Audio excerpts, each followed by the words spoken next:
Hello, listeners. My name is Piwi, and welcome to this new episode of Media Buffet. I'm here joined by Pancakes and Mercury. And how are you guys? Good. Thank you. Pancakes. Hello. Yes, I'm good. That's good. I'm also good. Just had my just showered, and now we're ready.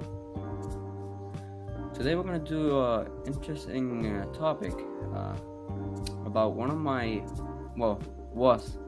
one of my favorite games. We're gonna talk about Fortnite and its rise and its downfall.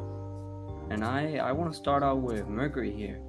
What do you think about? I haven't been the most avid fan of Fortnite. I have tried it around 10 times. Trying to, trying to get into the game where a new thing comes out. Not now, but, when it was really big. 2018, 2019. When it had its peak. 2017 is the peak is never when the game starts. It's mostly after there's a lot of updates and a lot of people have bought the game the game really peaks, which is usually a few months after. Yeah. Happened with Fall Guys and Among Us.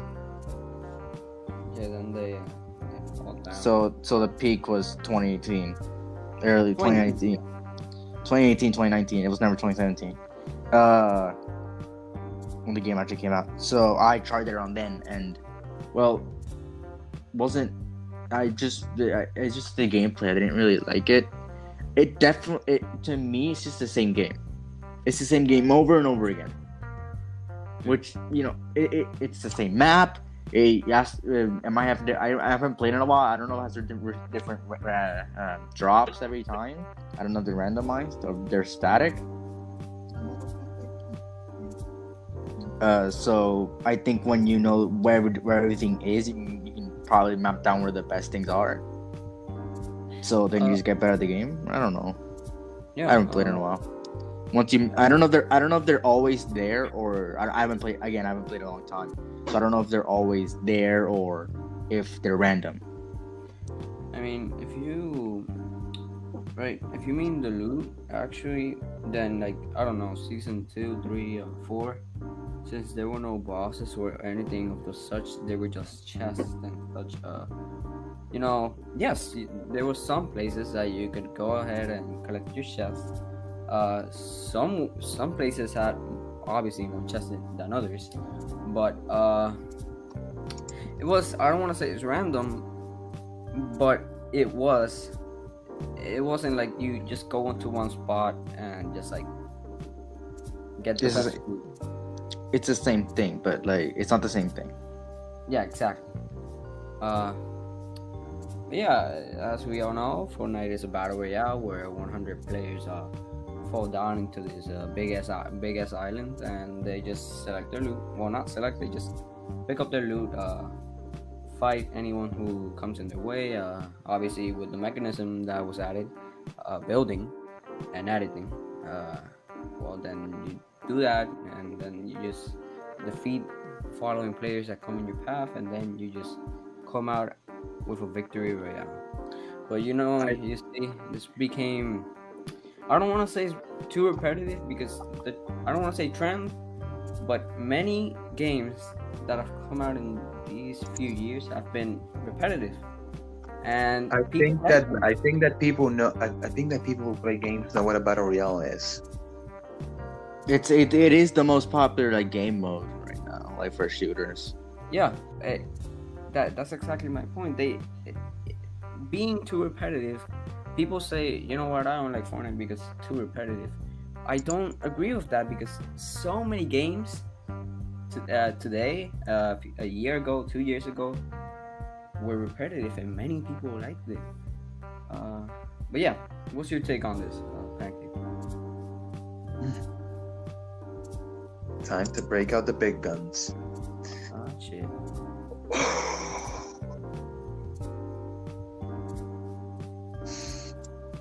I've been waiting for this day. Repetition in game is something that might come as a personal opinion for some people, but personal favorite for others. Because let's face it, Fortnite right now is divided into three groups. Mostly, I'm not saying all of the players are like this. Mostly, children under the age of 12, bored teenagers, and streamers who just want content. Not even streamers, YouTubers as well. Any content creator that wants content is mooches off Fortnite, because at this point, creative is its only weapon, because Battle Royale is just no. Like the last good Fortnite season was season 9 of chapter 1. Changed my mind, because in the end of a timeline, there's a past, present, and future. Season 9 was the future. That's it. No more. But no, they just had to keep going because they just want to milk the game for money and to attract people and to make even more money. They don't even focus on making the game actually good. They just want the money. And that is one of the factors that played a big role in the downfall of Fortnite. And it's no coincidence that many Battle Royale games started rolling out after Fortnite released, because I can only recall about 4 Battle Royale titles before Fortnite released. Fortnite Battle Royale, PlayerUnknown's Battlegrounds, H1Z1's DayZ mode, and Minecraft Hunger Games. Those are the only ones I can name off the top of my head before Fortnite. But after Fortnite, Warzone, Black Ops 4 Battle Royale mode, even Pixel Gun 3D had a Battle Royale mode. Jesus Christ. Even Roblox had about 5 Battle Royale games within it. And what other examples, actually? People started modding other games to make them look like Battle Royales. People started making other games look like Fortnite. Because of Fortnite. There are other games that failed miserably that are like Fortnite. I'm pretty sure Calling Origins is one of them. You don't know what that game is. Calling what? Calling Origins. I'm pretty sure it's the game. It was one of the most revolutionary shooter games. The Calling Origins. Sorry, I have to. Speaking of Origin, Apex Legends, another example of Battle Royale after Fortnite. Yeah. Yeah, because I would say the worst isn't Fortnite. It's Pixel Gun 3D's Battle Royale mode. I used to really enjoy the game. Like before anything. When I was into gaming, but this isn't. Yeah, this episode isn't about Battle Royale. Let me speak, bro. You know, I used to love the game when I was back in mobile gaming, which we'll talk about that in a few minutes, because this has to do a big part of the downfall of Fortnite mobile gaming. But I used to love the game before they added the Battle Royale, and you said, back to Fortnite, you said that its downfall was just milking. And you know, some people find it wrong to milk games. Personally, I do sometimes. But you know, what do you think Fortnite's gonna do? They're just gonna stick with the same season and not add content, not add more seasons? I think it's better to add seasons, but not make it crossover to crossover. For example, because let me finish. Like, it's better to let a game die in peace, being a good game, to attempt to continue a game's life, making it worse and worse every time. That's where I disagree with you, because you know, when you're let's say you're Tim Sweeney, you have your booming game, which is booming right now, and just for the sake of it staying as a good game, you're just gonna stop it? No, you want to continue that game, even if it becomes worse, because we all know this. All games come to an end. But the matter is, you know, just keep the fan base strong and just keep people playing, which right now is not happening as much, but it's still happening. People are still playing the game in a big number of people. I'm not saying that they should stop adding content. I'm not saying that. No, I said that it's better to let a game die in peace while being good, emphasis on while being good, then continue to attempt to make it live by making it worse and worse every time. Emphasis on the but as still good, because if they add content that is good, that isn't bad, that isn't damaging the game's reputation as well as other franchises in some cases, if they add that content that is actually good and that actually satisfies the community, but it dies, well, who is the wiser, because it died being a good game that they actually paid attention to, but they started milking it, and now there is Halo, Predator, The Avengers, Galactus, DC, both sides of the coin of superheroes actually. What else? The Teen Titans. I haven't even Street Fighter, for God's sake. There have been multiple franchises crossed over within the game via the form of cosmetics, but that's not the point.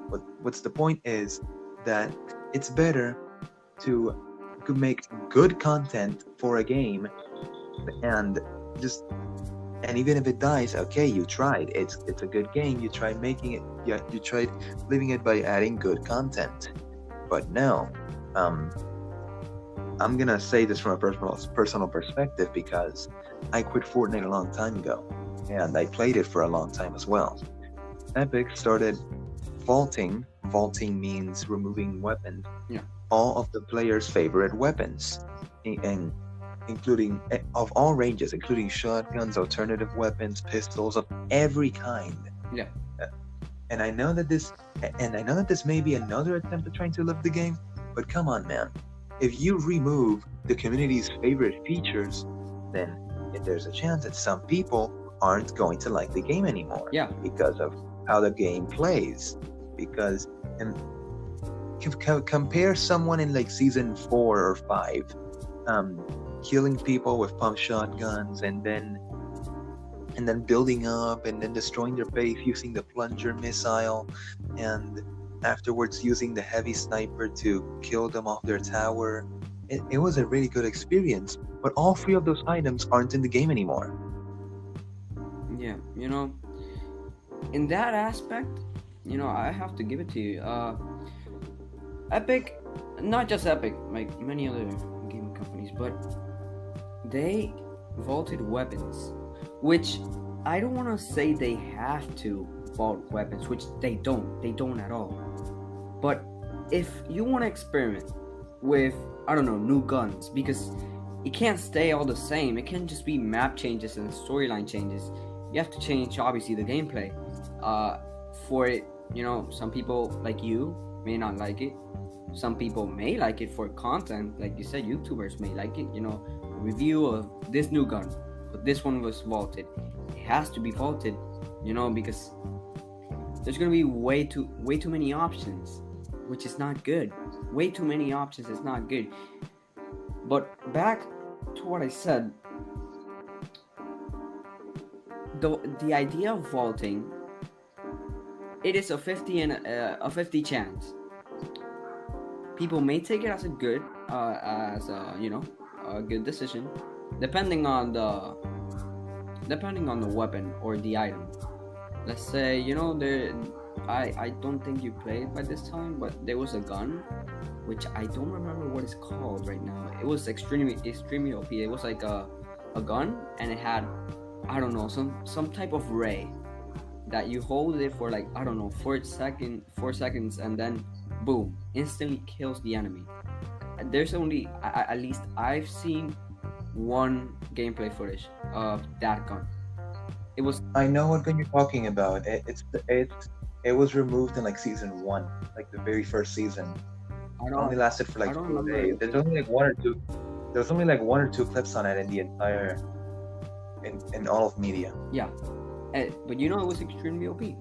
It was the idea was good, but it was insane. So they vaulted the weapon. One thing I did not like, which is I think you said something about it, the pump. The pump, when it was, when you could double pump, it was OP. they had to do something about it. Don't not vault it, because the pump is one of the most iconic Fortnite weapons. So just don't vault it. I guess nerf it, which was what they did. They nerfed it a little bit. I don't know. I don't want to say extreme, but they made it not good anymore, not meta. But it was too OP. So in this time, I agree with Epic Games for doing this type of change.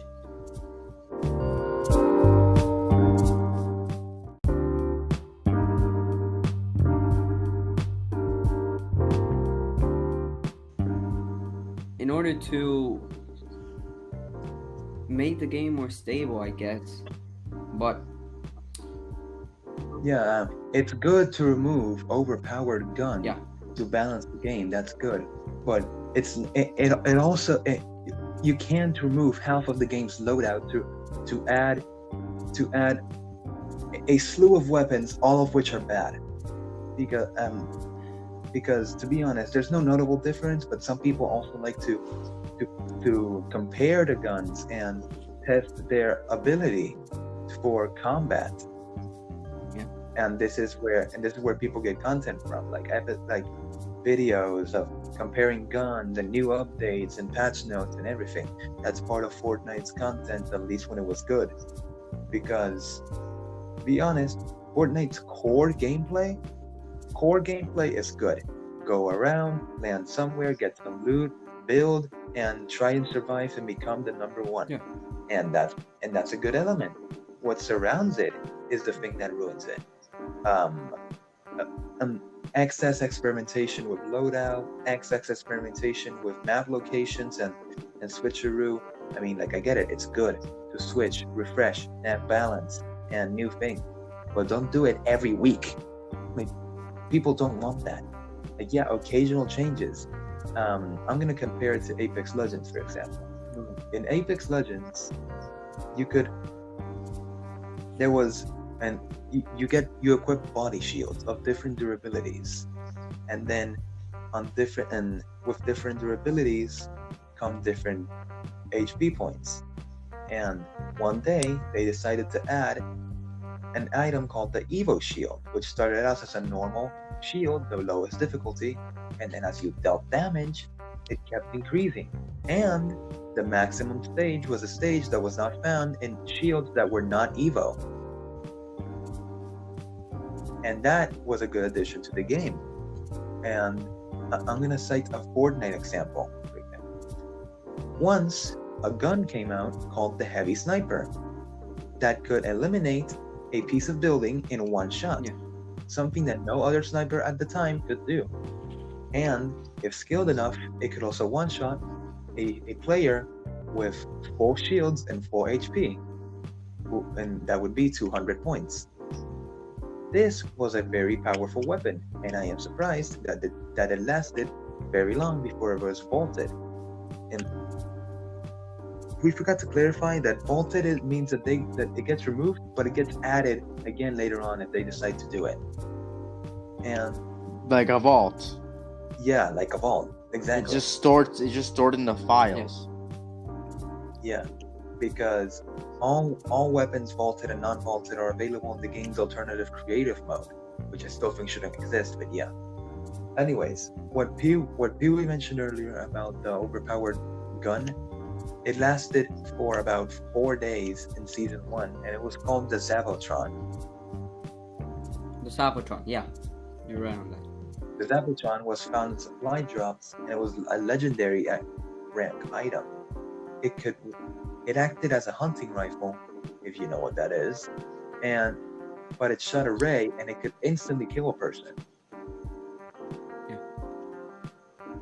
And I think it had almost no recharge time too. It took like, I don't know, I guess 3 or 4 seconds before you could shoot it, but yeah, I guess. Yeah, that's one of the mysteries of gaming. Like, something that gets added for a very brief period of time that not many people have proof about. Only one clip is available on YouTube. Yeah, but yeah, I mean, you know, those were one of the first experiments. So I don't want to put the fault on them because again, it was just like one of the first experiments of throwing in guns. So they made it a little too I'm OP. I'm gonna cite another example. A brief time period on the outskirts of Chapter 1, which means Season 7 or 8, there were about 4 different snipers. The suppressed sniper, the bolt action, the heavy sniper, and another one, I don't remember. The hunting rifle, I think it was. At one point, Epic got way too excessive and vaulted like 17 guns in one update, including 3 out of the 4 snipers: the heavy sniper, bolt action, and the hunting rifle, which left only the suppressed sniper, which ended up getting switched out for the bolt action soon. But still, removing 3/4 of a specific variety of weapon is too much, man. People want variety and different kinds of power. They also removed about 2 machine guns, 2 pistols, and like 3 projectiles. And even though there are some items that carry over from Chapter 1, including the shockwave grenades and the revolver, that's pretty much it. Every other gun I have not heard of. And honestly, I think that Epic should tone it down when it comes to vaulting weapons. Because it's good to have variety, but keep it down, man. Keep it down. Don't remove half of the game's loadout again. Please, just don't do that. Yeah, I mean, yeah, I don't think they actually did that, but I guess with the snipers thing they actually did it, yes, but they don't take out whole loadouts. Like, an example, but I guess you're right. They vaulted many things. Yeah, which most people. They vaulted the plunger. They vaulted the the porta-fort. They vaulted the double barrel shotgun. They vaulted the suppressed submachine gun and the compact. So only the normal SMG was available. Yeah. They vaulted the first assault rifle for a while, which at the time was my favorite weapon. They vaulted that and kept only the main assault rifle and the heavy assault rifle. Everything else, suppressed assault rifle, suppressed burst, everything else removed. And as for the pump, they only kept the tactical and heavy. They removed the pump and the double barrel in that update, and they also removed many other things. I even think like one item. I don't know, like one healing item they removed for one time, and I think that is way too excessive. Wiping out almost entire categories of items, that's going way too far. And I get other games have done this before, but Fortnite is the main highlighted example. Yeah, it's true. Same thing goes with map locations. Like, some people actually liked Loot Lake. You didn't have to do a whole 180. Crazy. But once again, that's where the content goes. Nothing can stay the same, and you need to change. I'm not defending Fortnite by any means, but this goes for general content creators. Change must be made in games. It can't all stay the same because you'll get bored eventually. The loadouts, they vaulted many stuff, yes, but keep in mind, some of them they didn't vault them, they just nerfed them, which I don't know, make them like a little bit, make them better or make them a lot worse. Or they vaulted them but they bring them back in the future. So I don't want to say, oh yeah, that's okay, true, but in one update, update, you're like, okay, they bring him back, I'm cool now. No, but they do it still. They bring the gun back, and it creates, I don't know, content. Let's say they took the pump for 1 year. That's an example. Now I don't even know if that's true. and then they they bring it back. People want to play the game because they want to play with their favorite weapon. It's just a matter of strategy with the company. I get your point, mate, but Epic very rarely adds good weapons back. Like they add the bad weapons. Like I mentioned that they removed in that specific update many projectiles, including the porta potty, the plunger, which was the plunger grenade thing, and the shockwave grenades. Out of all those, only shockwave grenades I've seen return. And pump, tactical, heavy shotgun, and double barrel. The double barrel has not returned. The heavy shotgun already returned for a while. Bolt action sniper, heavy sniper. I have not seen heavy sniper. I have not seen the bolt action. Heavy sniper only got re-released for like 2 more seasons, then it got removed again. Also, the suppressed sniper, I have not seen it again either. The suppressed SMG, I have not seen it again. There was a gun in the early days called the burst action SMG, I think it was. It was this, no, tactical SMG it was called. I have not seen it again either. You mean? No, the tactical wait, SMG no, had like this that white actually, exterior. I mean, you're not playing right now, so I don't think you know what guns came back or not. I played it for like 2 days. I know what guns there are. There's makeshift weapons now. But I don't know, but I think there's tactical SMGs. If not this season, then last season. But I don't want to say all the weapons, but like most of the weapons, they bring them back for season to season. So just like. No, I think that it's the complete opposite, because all the items I just listed you, except the shockwave grenade, heavy sniper, and normal SMG, they have not brought back. Double barrel, I haven't seen it. Heavy, I've only seen it for like 2 updates. Same thing with heavy sniper. Bolt action and suppressed sniper I have not seen before. Suppressed and SMG I have not seen. The plunger porta potty I have not seen it. The shockwave grenade, they have returned it, but just recently. They removed it like 3 times. Also, for the pistols, the flintlock, the revolver, the common pistol, I think the only item that hasn't been touched up to this point is the standard grenade. I did not know Fortnite weapon lore delved so deep. I mean, they do. They actually do. But we'll dig into something deeper after this. Keep on going, Pancakes. I realize that 2/3 of this episode has been me ranting about the whole reason why Fortnite has declined, but I'm trying to close it down now, so give me a couple of seconds. I've talked enough about weapons. I think you get the gist. But now let's talk about the general community. As I said before, little kids, bored teenagers, or milking streamers. Milking streamers, I think that's obvious. Ninja quit Fortnite for Valorant, and I respect him for that choice. I used to hate him because he was the only content creator who stuck by Fortnite by all means. But after he moved to Mixer, he moved into Valorant, and it was just amazing, to be honest. I actually love that Ninja quit Fortnite, because that, I believe, was a driving force for the milking streamers to stop milking Fortnite. Isn't Valorant is also a popular game, but I know what Valorant is, but isn't like Valorant like pretty unsafe?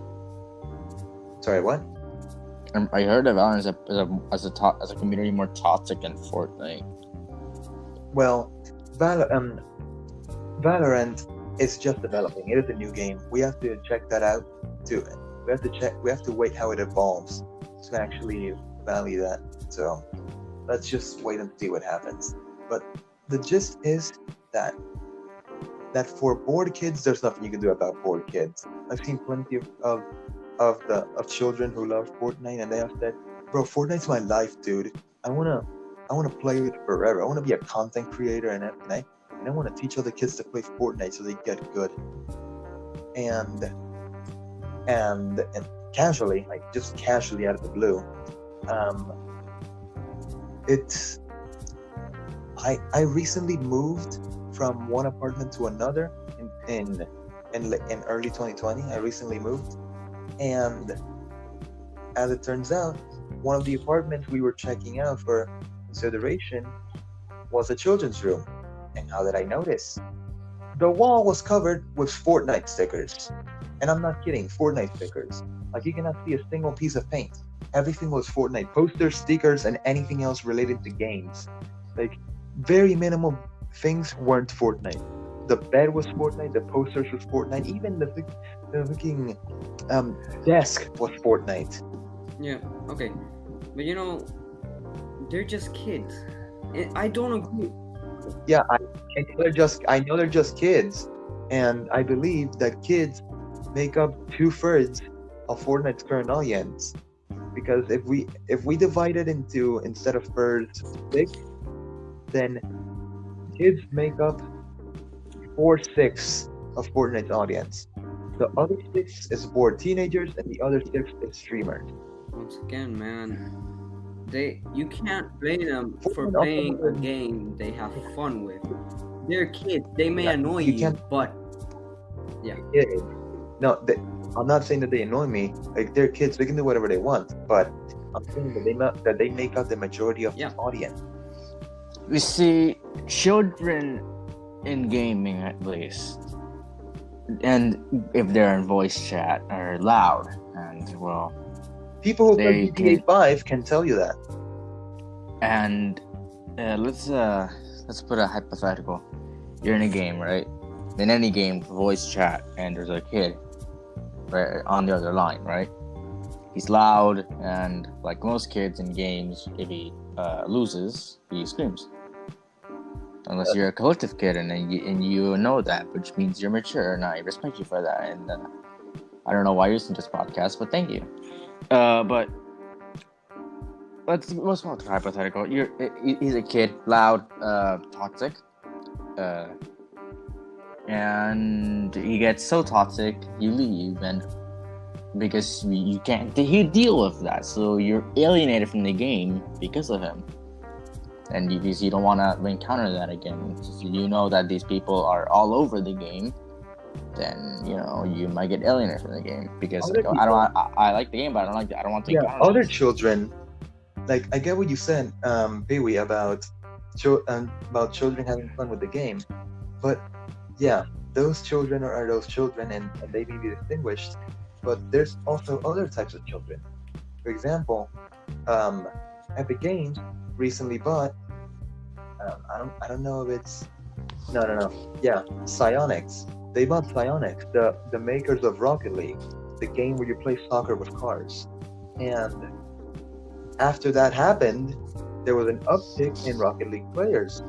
And I can guarantee you that most of those new players were carried over from getting tired of Fortnite because of Epic Games doo-doo. And I honestly think that is true. Because some kids just said, hey, I'm tired of Fortnite, Epic Games. What other games do you have? There's Rocket League. Okay, let me try that.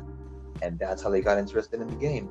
Not by watching the video online or learning about it from some post. No. Epic Games. I wouldn't say that because Epic Games made Rocket League free. Yeah, they made it free. Yeah, I know, and that's another factor in why they have seen an uptick in players. But just casually, like out of question, the Rocket League players that have been coming in because of its free price tag and acquisition by Epic Games are the same type of players as the kids that I told you about that make up the majority of Fortnite's audience. And I think that's no coincidence at all. Well, you were never good. No one's ever good at Rocket League, so let's just. No, I'm not talking about skill. I'm talking about audience. Yeah, I know, but you can't distinguish them from like a high-ranking player because everyone's bad at Rocket League. No. I'm not talking about. The distinguishing isn't coming from the gameplay. It is coming from the type of content they pull based on that game. And I've done a lot of research, and I can tell you that is true. Okay. Yeah, but you'll never tell that they're children. No, let's be honest. You'll never tell that they're children. One last thing before we carry over to Pee-wee's supposed deep topic. I was going to say Jesus Christ. you dug me so much in the topic that I think that I forgot it, but hold on. So, yeah, as I said earlier, people who play GTA Online will notice that once in every 3 sessions, there's a kid that eats the mic and does not know how to control its volume. Like that. And I think that same thing could happen to any game, not Fortnite or Rocket League specifically, but any game. But just to highlight what Mercury said earlier about loud kids. Also, that was pretty much it. I have an excessive knowledge in terms of weaponry of Fortnite the game and its fan base, but it's worth it. Something has to come out of this episode. And now, Pee-wee, your supposed deep talk. You know, I don't want to call it deep because some people don't feel the same way as me, but I do know a lot of people feel the way I feel about this topic. We're going to talk about Apple versus Epic, or mostly known as Fortnite Mobile. You know, Fortnite... Saw it coming from a mile away. Saw it coming from a mile away. You know, it was funny because I played on PlayStation, but you know, I said, you know, let's try something new. So I bought an iPad, not just specifically for the game, but it was a pretty large reason for it. Turns out, like 2 days later, after I bought the iPad, boom, Epic or Apple sued Epic, and for those of you who do not know the context of the situation, at the time, Epic had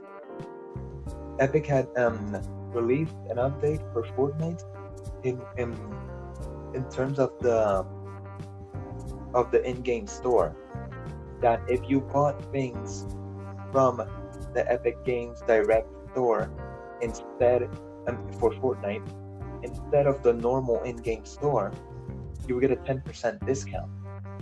However, Apple, the company behind Apple, which means iPad devices and iPhone devices, Apple saw this as a violation of their terms of service in terms of their store, which can also be put in the words like Epic Games messed with their toys, and now they are not letting Epic Games play with their own toys, because Apple has a rule in its terms of service that every month money made from the game, in which this case is Fortnite Mobile, I don't remember if it's 10 or 30%, but they must give 30%. They must give a 30% cut of monthly earning to Apple or the Apple Store, or whoever runs the Apple Store. They must give 30% cuts of any earnings that the app makes every month for them, which I get because it's their store. And it seems that Epic Games did not like what was in the playground and decided to bring their own toys. And since Apple didn't like this, Apple obliterated Epic Games from its playground in terms of Fortnite Mobile. And I think that this was a respected choice, because Epic Games can't do that. I think that Epic Games' real intent, aside from marketing purposes, was to save a little bit of money, even if it was just 10%. The legal battle that just went on between Epic and Apple, because Apple sued Epic because of this, recently came into Epic Games' favor. And though I disagree with that, here's Piwi on the topic. I stuck up with streamers Golden and Dougie the Gamer. They have been covering this whole situation, and especially Golden has been giving us updates. So huge props to him. But point is, Epic did this, and which I did not like. I get that they want, apart from marketing purposes, they want players to get a 10% discount, which is totally fine, but you don't do it that way. You don't make an update and just add that without Apple's permission, because it is Apple's app store, and Apple has terms of service, which you have to follow. They did not do that, so they got what they deserved. They banned the game from the App Store. It has been going on for like, I don't know, 7 months maybe, this whole topic, and it's not going good. Recently I heard that the trial will end on May 28, 30, something like that, some date like that. They usually put it at like the very end of the month, so maybe like May 31st. They're gonna take like, I don't know, 3 days or 4 days to do this. But that's where it's gonna end. 7 months of pure battle, and just Fortnite mobile players that used to love the game because, wow, I can play this game on my mobile device. It is so much fun. It's different. It's not the same as console or PC. Is you play with, well, obviously with your fingers. It's different. People like that. I personally like that. I was getting better. But Epic, I don't like how Epic has been. They don't say anything. Apple doesn't need to say anything. They don't need to, because they don't need to bring back the game. Epic does, but they have not been communicating with the mobile community, which makes us believe that they don't care for mobile. And this has led to I don't want to say huge, because I'm pretty sure a larger take of the people who left were not because of Fortnite mobile. Other things such as, like, as I said, guns, stuff like that. But excessive bolting, excessive milking, and excessive boredom of the game. Yeah. Repetition, like you said in the beginning. But it is still a large quantity of players, which stacks up to the other reasons people leave the game. Not many people noticed, but during the Italy crisis of the coronavirus, during the early days of the pandemic, Italy saw a rise in Fortnite players when it was still in Chapter 2, Season 3. And in that same season, everything happened. Apple versus Epic happened in that same season. So it was just stupid, because people, they're starting to settle in their homes. Kids, teenagers, and streamers start to play the game. They're having fun. And then, for nothing, they decide just to ban it. I mean, not for nothing, obviously, but they decide to ban it, which leaves people mad. People like me. I would, if they took another solution. I'm not an expert at this, but just make a deal with Apple. This wouldn't gotten better. And that's the point, not to leave a community behind.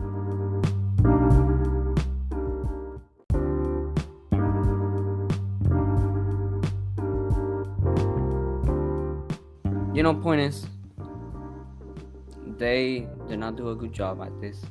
I don't like what they did. It created a massive downfall to the game, and there's a downfall of Fortnite. It's going back up. They made a new season, but I don't know. I'm not coming back.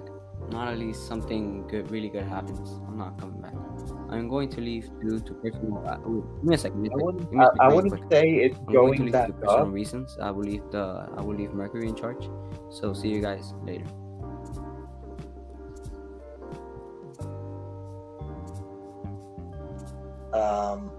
Well, I'll talk about what I've meant to talk to you about for a very long time.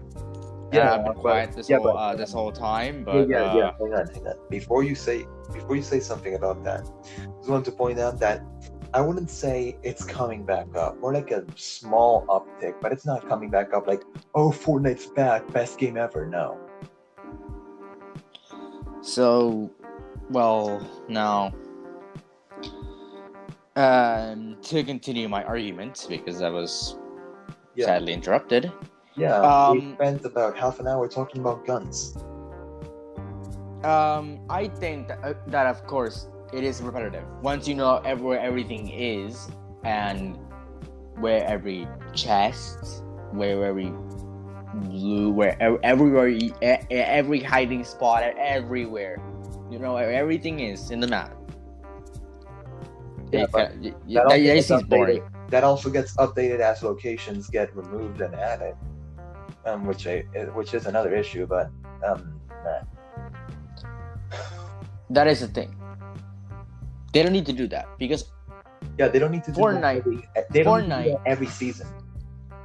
Is the only game I've seen that when they update them, where they have one map, just one map, and they always update it. And I think that the game would benefit from having separate multiple maps. No, I don't think it would benefit from that because it's been a single map for so long. I think that if it had better management of the current map, like the solo map, it would be much better.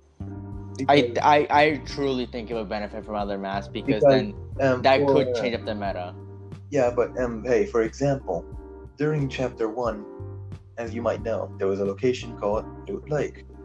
Due to a storyline related event, it got changed into Lazy Lake. And since then, Loot Lake has not existed before. Some people actually like Loot Lake. Not because it didn't have many loot, but because you knew where the loot was. Loot Lake was a strangely shaped lake, and it had an island in the middle with a large house.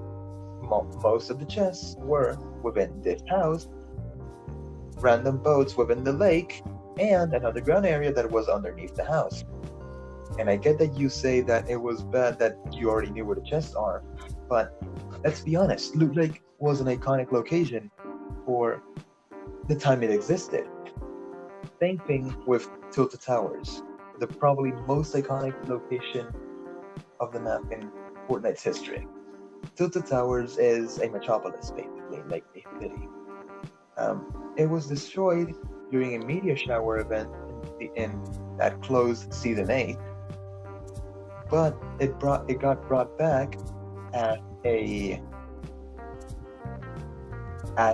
a futuristic city called Neo Tilted in Season 9. That change isn't good either because Tilted Towers was too iconic to be added. They have done so many changes that I think, I honestly think that just 2 locations from the early days still exist: Pleasant Park and Retail Row. Everything else has either been name changed, removed, or substituted. And Pleasant Park is the only one that has not gone throughout any change. It has been in both maps, it has always been there since the beginning, and it has not changed in any update. Retail Row got removed for some time due to that meteor shower event, but was brought back in Chapter 2. So Pleasant Park and Retail Row are the only 2 locations from the early days that still exist. That's bad, because if you look at Apex, for example, yeah, Apex has multiple maps, but the original one, the first one, Kings Canyon, has most of the original locations along with new additions, and the least popular ones that people didn't like, instead of Loot Lake or Tilted Towers in Fortnite sense, removed.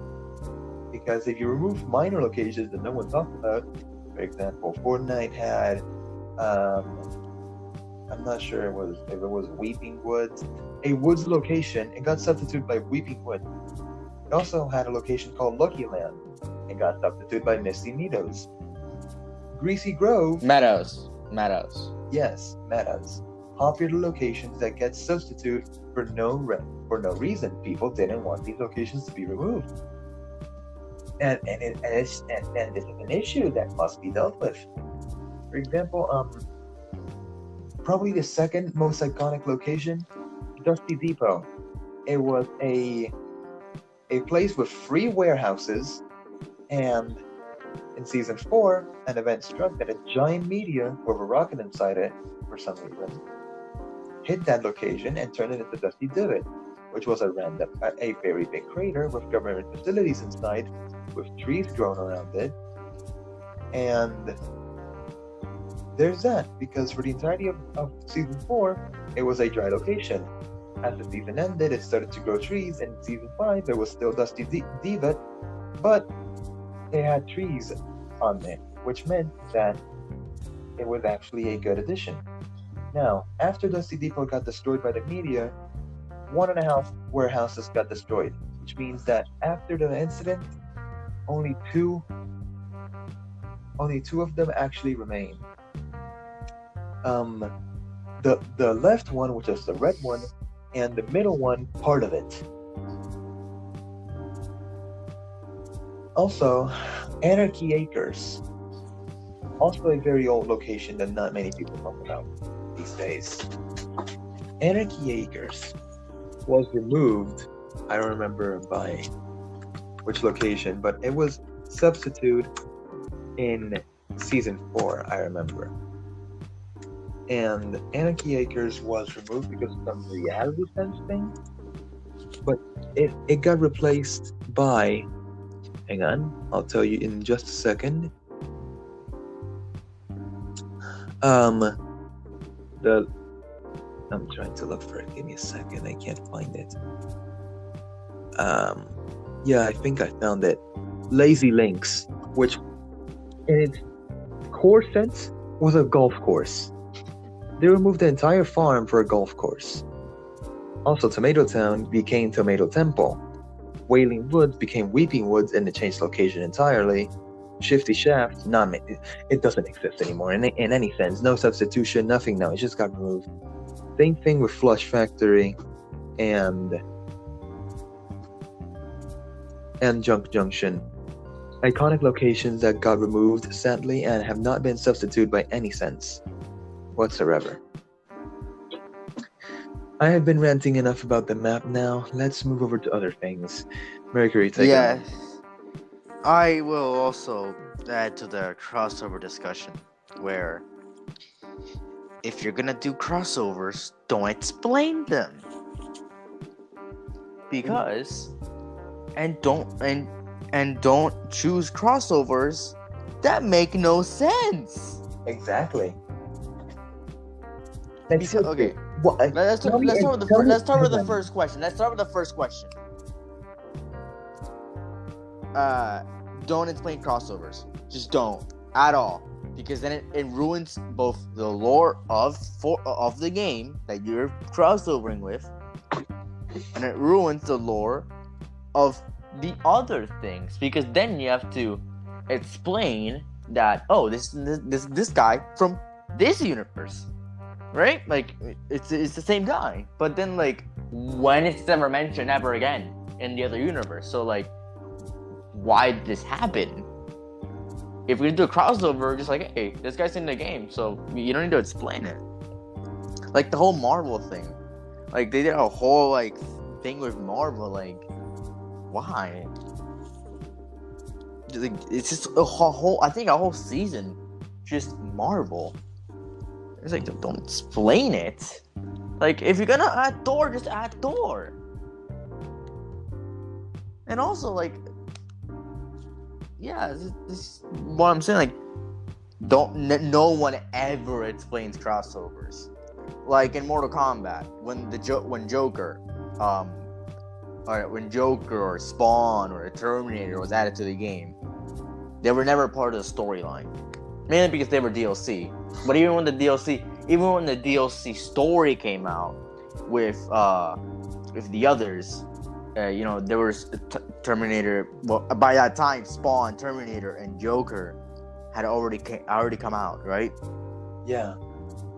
But they never appeared in the story, and RoboCop also appeared by then. It was released with I forgot their name, and Nightwolf. I just forgot the name. I'm sorry. It's any Mortal Kombat fans. And it's also crossovers that seem fitting, like menacing characters that have a meaning in the game. Like not a meaning, but fit in the game as a character. Like Joker, like RoboCop. Yeah, like RoboCop. RoboCop just shot a person then he fell off a window, didn't care. Like, he definitely fits in Mortal Kombat because he just kills without mercy, and he's pretty brutal. And like Terminator is there to kill people. The Terminator robots legit brought the world to chaos. And the Joker is known for torturing and killing people. And then Rambo is just your typical action hero. And Spawn is also a very brutal not superhero, but a very brutal character. So they make sense. And also to bring it back to other crossovers that Mortal Kombat had, they added Kratos in Mortal Kombat 9. That makes sense. Yeah, because also a very brutal person that killed many people. And they also added Freddy Krueger in Mortal Kombat 9. And Jason, I think, in Mortal Kombat X. Mortal Kombat X also added Alien, Predator, and Leatherface. All these are horror characters that kill people in very brutal ways. Why add Batman in a gun game? Exactly. Why add Raven in a gun game? Raven from Teen Titans. What is Chun-Li doing with a gun? Exactly. She's a martial arts master. What's she doing with a gun? Exactly. Why are Chun-Li and Ryo in Fortnite? And why were they? You know what makes sense? It makes sense that they have a crossover with Terminator because Terminators use guns, right? With Sarah Connor because Sarah Connor used guns. What is Predator doing here? What's Alien doing here? They don't use guns. The only one I might understand is Predator as some sort of creature of the woods or something, but nothing else. Nothing else at all fits.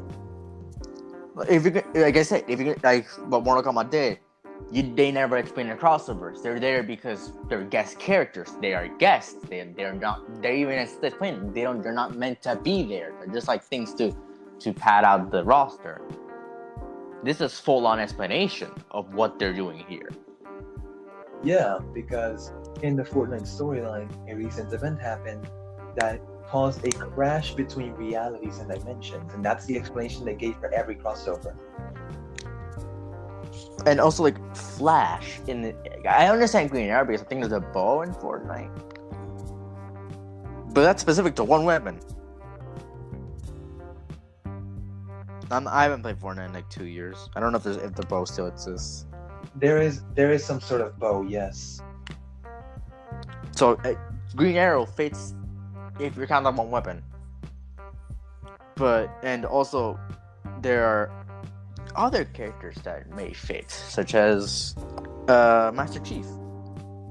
Yeah, he because fits. Guns. Yeah, because he's a character from a shooter game. Yeah, but those are about the only ones. But like, what is Kratos doing here? Exactly. Why is Raven from Teen Titans here? What's Thanos doing here? And it's just why Marvel paid them to put Thanos in the game. I mean, Thanos was in the season 4 days. I think it was the first crossover, but I would kind of understand Thanos because menacing villain, blah blah blah, helped stop him or some shit. But that's about and at least he had a gimmick. Like, he didn't use guns. Yeah, they made a gauntlet. He was a power up. Yeah, it was a gauntlet, and whoever had the gauntlet became Thanos and could kill other players. And Batman isn't a power up. No, Batman's just a skin. Catwoman isn't a power up. Just a skin. Again, there are also crossovers like the Walking Dead characters. They fit because guns. They probably use guns. I haven't watched Walking Dead yet, but zombie apocalypse. You gotta look for guns. Yeah. So it makes sense, but like those characters, like from like these sort of gruesome, with guns. Like I guess there are other characters like Doom Guy and other gun characters that could fit, but don't add Doom Guy. We don't need any of that. But why add all these characters? And again, like just characters that don't fit because Batman is against guns. Exactly. So why add him? Like, and Raven uses magic. Raven uses magic. Why are you using guns? Exactly. What kind of lunatic would let both of these characters be in Fortnite? When games do crossovers, they think, will this fit in the game? Minus Lego Dimensions, which the whole game is a crossover. That's what it's meant to be. Exactly. But it's different from in a being. technical sense, but in a technical sense with Smash Ultimate 2. Like, yeah, it's a game where characters from franchises come together and fight. But there's also a storyline, including those characters, but that's a storyline relating to its own universe. It doesn't include like all of the universes and every single thing in that. No. And well, it doesn't explain it. It doesn't like come with an explanation of how they got there. Exactly. Because the whole Smash thing is that it's a kid playing with his toys. At least for the first game. It's probably for all the games because and that's what Monster Hand is. It's just like the kid growing up trying to get rid of the game, trying to get rid of the toys, but the toys staying because of memories or something. I don't know. Watch a game theory video on it, but seems pretty credible. But they never explain that. That's all the explanation we get. They're just toys. And Fortnite, at least in the universe, they're real people. So, at least in the Fortnite sense, they're real people. So, it's like, what the fuck are they doing there? Exactly. And that's pretty much all the games I have with the crossover thing. And, maps, I hope that if they're gonna do something, then, like, make at least different versions of the same map. Like maybe a futuristic version of the same map, maybe a deserted version of the same map. I mean, they did that throughout the first chapter only, because prior to season 4, it was basically just an all-around map. Like it had this, it had that. But season 5 was kind of like the summer update because it was a summer season. They made a whole portion of the map that was a swamp called Moisty Mires. They called it Paradise Palms. At least the town that was there. And for season 7, which was kind of like the winter season, they made an entire portion of the map. They made a whole portion of it snow, and they added like 2 new locations, and that's good, like keeping up. And but then the desert area stayed, and then it all fell down because boom, meteor shower in season 8, volcano, pirates, yard, and then the meteor shower happened, and season 9 made the map futuristic. Yeah, but I'm saying like separate them so like you can choose if you want to play on that map, but maybe like make it a little bit different. Yeah. Like to spice up the gameplay, to just make it more different to players, so it doesn't become repetitive. Yeah. So it gets more players, I guess, because it got better. It got better because now there's a lot more things to enjoy the game with. But yeah, no, it's part of that's just the argument I have. Also, I guess the free price tag also kind of ruined it because like this means they can get lazy. Because we just need to model the skin and people will buy it. Instead of because it's been, let's be honest, it's been the same game since 2017. It's been. I mean, in the core sense, yes, it's the same. Go around, find loot, build, get guns, and shoot people. Become the number 1. That's it. The only thing that really changed is the map and where everything is. The map and the guns. The meta has changed, but it's still the same game. Yeah. And So that means that you don't have to, and because it's been popular and it's still popular in a way, in some way, it's still getting a profit. You don't need to change much. Like I said, kids, bored teenagers, and milking streamers. That is the only reason why it's still alive. It's not like, well, many games that are single player where where there's a strategy and you need to overcome those things. It's you see the guy shoot them.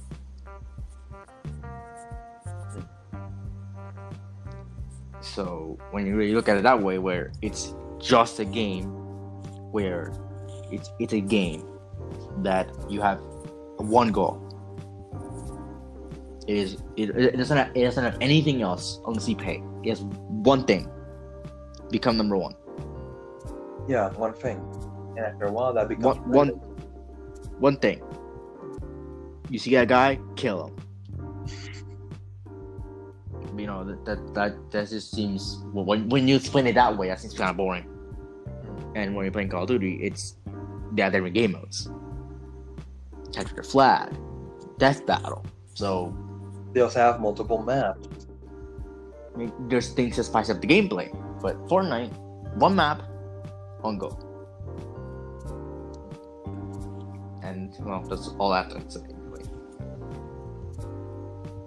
So Pancakes, unless you're really you want to add something else, then well, I think we're done. So I spoke about the weapons, I spoke about the map, I spoke about the fan base, Piwi spoke about the court issue, Mercury here spoke about the crossovers. Yes, crossovers, the excessive crossovers. Yeah, I truly think that the only reason why it's still alive is because of the kid and the crossovers. Nothing more, nothing less. Be honest. Nothing more, nothing less. And so, yeah, I pretty much anything else to add. So, on that up here, thank you all for listening to Mini FA, and we'll see you on the next episode.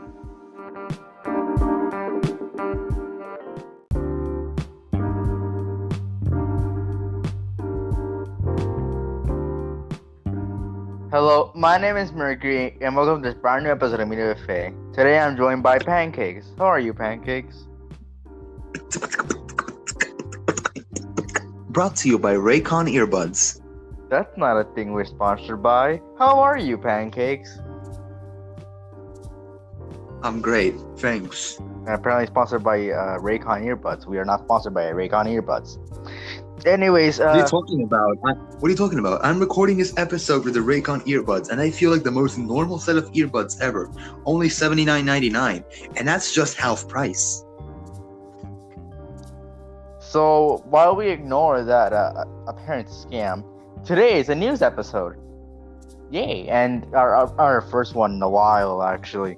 And today we're talking about 4 topics instead of the usual 3.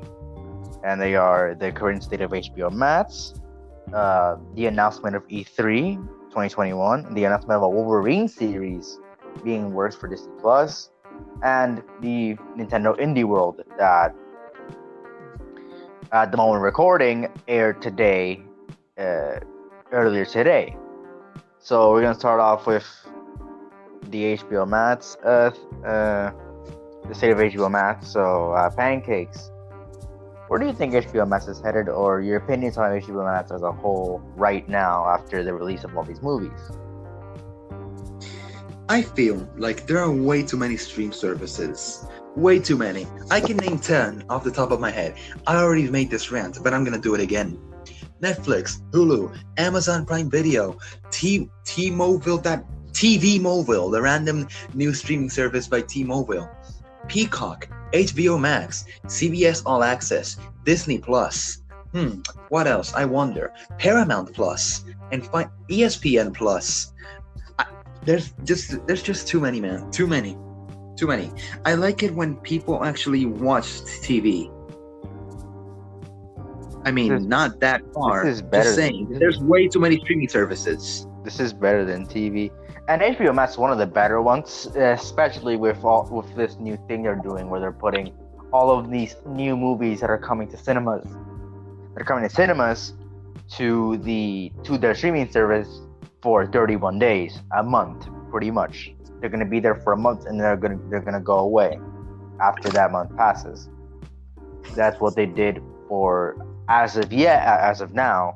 Godzilla, the main one is Godzilla vs. Kong, the highest grossing movie of the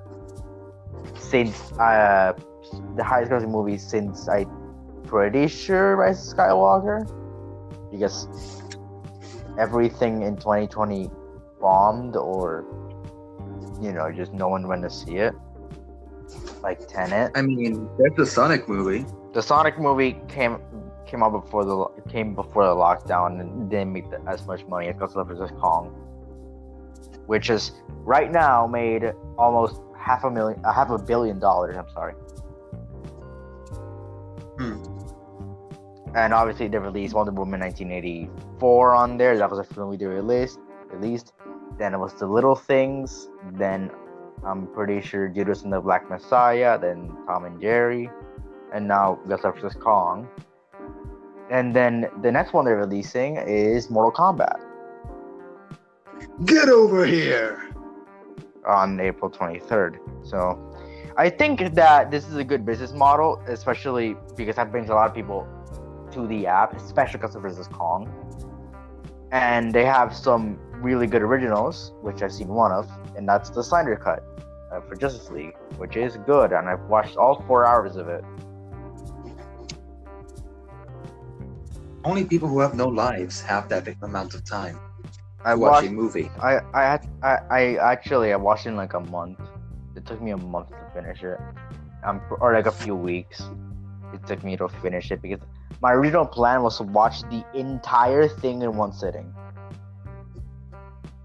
No life. But of course, but then some problems came along that day, and I just didn't have the strength to watch it. Okay. So yeah, pretty much that was it. And obviously, because I didn't go to the cinemas for Godzilla vs. Kong. I watched it in my own house. You don't have a house. You're right. I watched it in the basement. Anyways, so HBO Max is one of the best ones. There are so many good things on HBO Max. Like, some of the series I've watched completely are Kill la Kill and Konosuba, which are on HBO Max, but dubbed. Exclusively dubbed, at least for Konosuba. Kill la Kill does have the sub, I'm pretty sure. And there are other anime from good anime which are on the Crunchyroll collection, which I'm not sure how it's gonna work when Sony buys. I'm pretty sure Sony's buying Crunchyroll, or their parent company of Crunchyroll. So I'm not too sure how that's gonna work. Like, they're just gonna monetize everything. Spider-Man anime. What else? PS5 anime. What else? What else does Sony own? I don't know. What does Sony own? I don't know. Actually, a bunch of PlayStation games. I'm pretty sure Ratchet and Clank anime wouldn't do so bad. But I mean, the Ratchet and Clank movie just is terrible, so I'm not giving it that. And well, I'm not sure what's gonna happen to those. I do know that there is some other anime that isn't part of the Crunchyroll collection. I'm not too sure if you would count Studio Ghibli as anime or as their own thing, but Studio Ghibli is on HBO Max. I think almost their entire catalog. Gas, gas, gas, I'm gonna step on the gas tonight. I don't think that's not Studio Ghibli. That's from I forget the name. I know it ends with like a number. I completely forgot the name. But the thing is, that anime is not from Studio Ghibli, because Studio Ghibli doesn't make anime. They make anime movies, but they don't make anime shows. Anyways, HBO Max. I think that obviously there's not gonna HBO Max is going to be like a competitor. Like Disney Plus and HBO Max, out of all the streaming services, are the only ones that have actually like successfully made some moves to actually gain popularity. Because CBS All Access, what the hell is that? Who has watched CBS All Access? I think the only reason people have CBS All Access is to watch Star Trek Picard. Probably. But that's probably gonna come to Paramount Plus. Also, Paramount Plus is pretty dead. Exactly. No one watches Paramount Plus or even TV Mobile. The new streaming service by T-Mobile. I'm pretty sure no. Paramount Plus is still in infancy. Paramount Plus will have some really good, will have good stuff on it, but this is not the place to talk about it. Paramount Plus. But yeah, I think HBO Max will be a big competitor, especially with the fact that everything from HBO that is airing or has aired is on HBO Max. So that means that every new series that HBO decides to put out on their cable channel, or not cable channels, their channel on TV, is gonna come to HBO Max the same day it airs. So they're making the Last of Us series on HBO Max, which will adapt the first game. I'm glad. And there is no confirmation for a second game. And Joel will be. I am very glad. And there's no confirmation for the second season on the second game at the moment. And Joel will be played by Pedro Pascal. Interesting. And an actually good for an actually good game. And I'm not. I know they cast Ellie, but I don't remember who. I know it was also from Game of Thrones. The girl, the white-haired girl from Game of Thrones, Jane something. No, it was no, it wasn't her. They cast someone from the Game of Thrones cast as Ellie. I don't remember who. I can look it up right now. I'm not going to. But that's gonna come to HBO Max, so it's probably gonna attract a lot of people. There is a lot of good content on HBO Max that I have to get. I was actually on my list of watching because I'm planning to watch Kisniver and Promare, and they're both on HBO Max. And the Batman animated series is on HBO Max, and I basically haven't started that one, but that is there. And Give me a call when Stone Ocean's on HBO Max. But there is a lot of good stuff. Obviously, I can watch everything from Studio Ghibli, I'm pretty sure, and they will have all these new releases for these movies. Like, I am excited to watch the Mortal Kombat movie, and I am gonna watch the Space Jam movie. Those are the ones on my list. And the Suicide Squad movie that's gonna come out on HBO Max. Space Jam free. Tom Brady takes over the NBA. No. Starring LeBron James, Michael Jordan, and Alex Rodriguez. No. Yes, I just brought a baseball player into this. No. But yeah, I think it's gonna go well for HBO Max, especially with all these movies.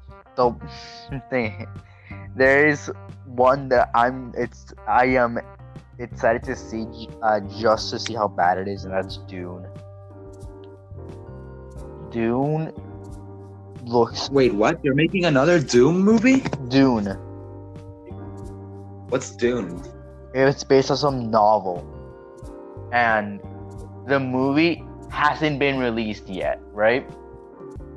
Okay. They've already said we're doing a sequel, and we're doing, I think, 2 spin-offs. What? Yeah, the movie hasn't even released yet. It's been delayed like 4 times. And they already announced we're doing a sequel. We're not adapting the whole novel into one movie. We're gonna split it in 2. Dune, the first Dune, which is coming out on HBO Max, and Dune Chapter 2. Like it, because it was a pretty long novel. So the first it was on the first half of the novel, and the second half was, it Chapter 2 was the second half of the novel, which was with the adults, and the first half was with the kids. So this one is going to explore like the first half of the novel, and Chapter 2 would take place the second half of the novel, and they're doing a spin-off series. And yeah, I'm excited to see how bad Dune is, because imagine it was a very hyped up movie. Like, this was gonna save cinemas. It's like Tenet. Like, Tenet was supposed to save cinemas. Tenet didn't save cinemas. It was Godzilla vs. Kong that saved cinemas. But this was gonna save cinemas. It was gonna be a very good movie. Look at all this and all that stuff, and it's like, it just flops. It tanks hard. That would be so funny to see. It's like Cyberpunk. Cyberpunk was like the most hyped up game ever, right? It was like, Cyberpunk does this, that. It has Keanu Reeves, and it just became a buggy mess that it's only become worse. So I'm just excited to see Dune for how bad it is, and they're doing a lot of good stuff with DC in the concept area, because they're gonna do a Green Lantern series, and they're gonna do a series on a character that's gonna show up in the Suicide Squad movie. I swear, if they cast Ryan Reynolds as Green Lantern, I am going to lose my mind. It's not gonna be about Hal Jordan. It's gonna be about the Green Lantern Corps in general, like a bunch of other Green Lanterns. Okay. So we might not see Hal Jordan, but the signs point to a character called, I think it's Jason Stewart. It was something Stewart, Jon Stewart. And because Zack Snyder wanted to put Jon Stewart as a post-credit character in his movie, the Snyder Cut, but DC denied it because they had future plans for that character. So it's probably gonna be out Jon Stewart, which is a Green Lantern that's also very popular. So honestly speaking, there's these types of movies that ruin the whole reputation for the entire franchise of that movie as a whole.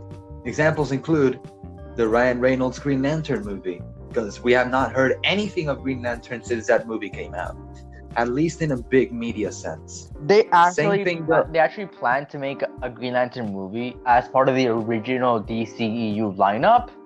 They wanted to make a Green Lantern movie, after Justice League, and then Justice League Part 2.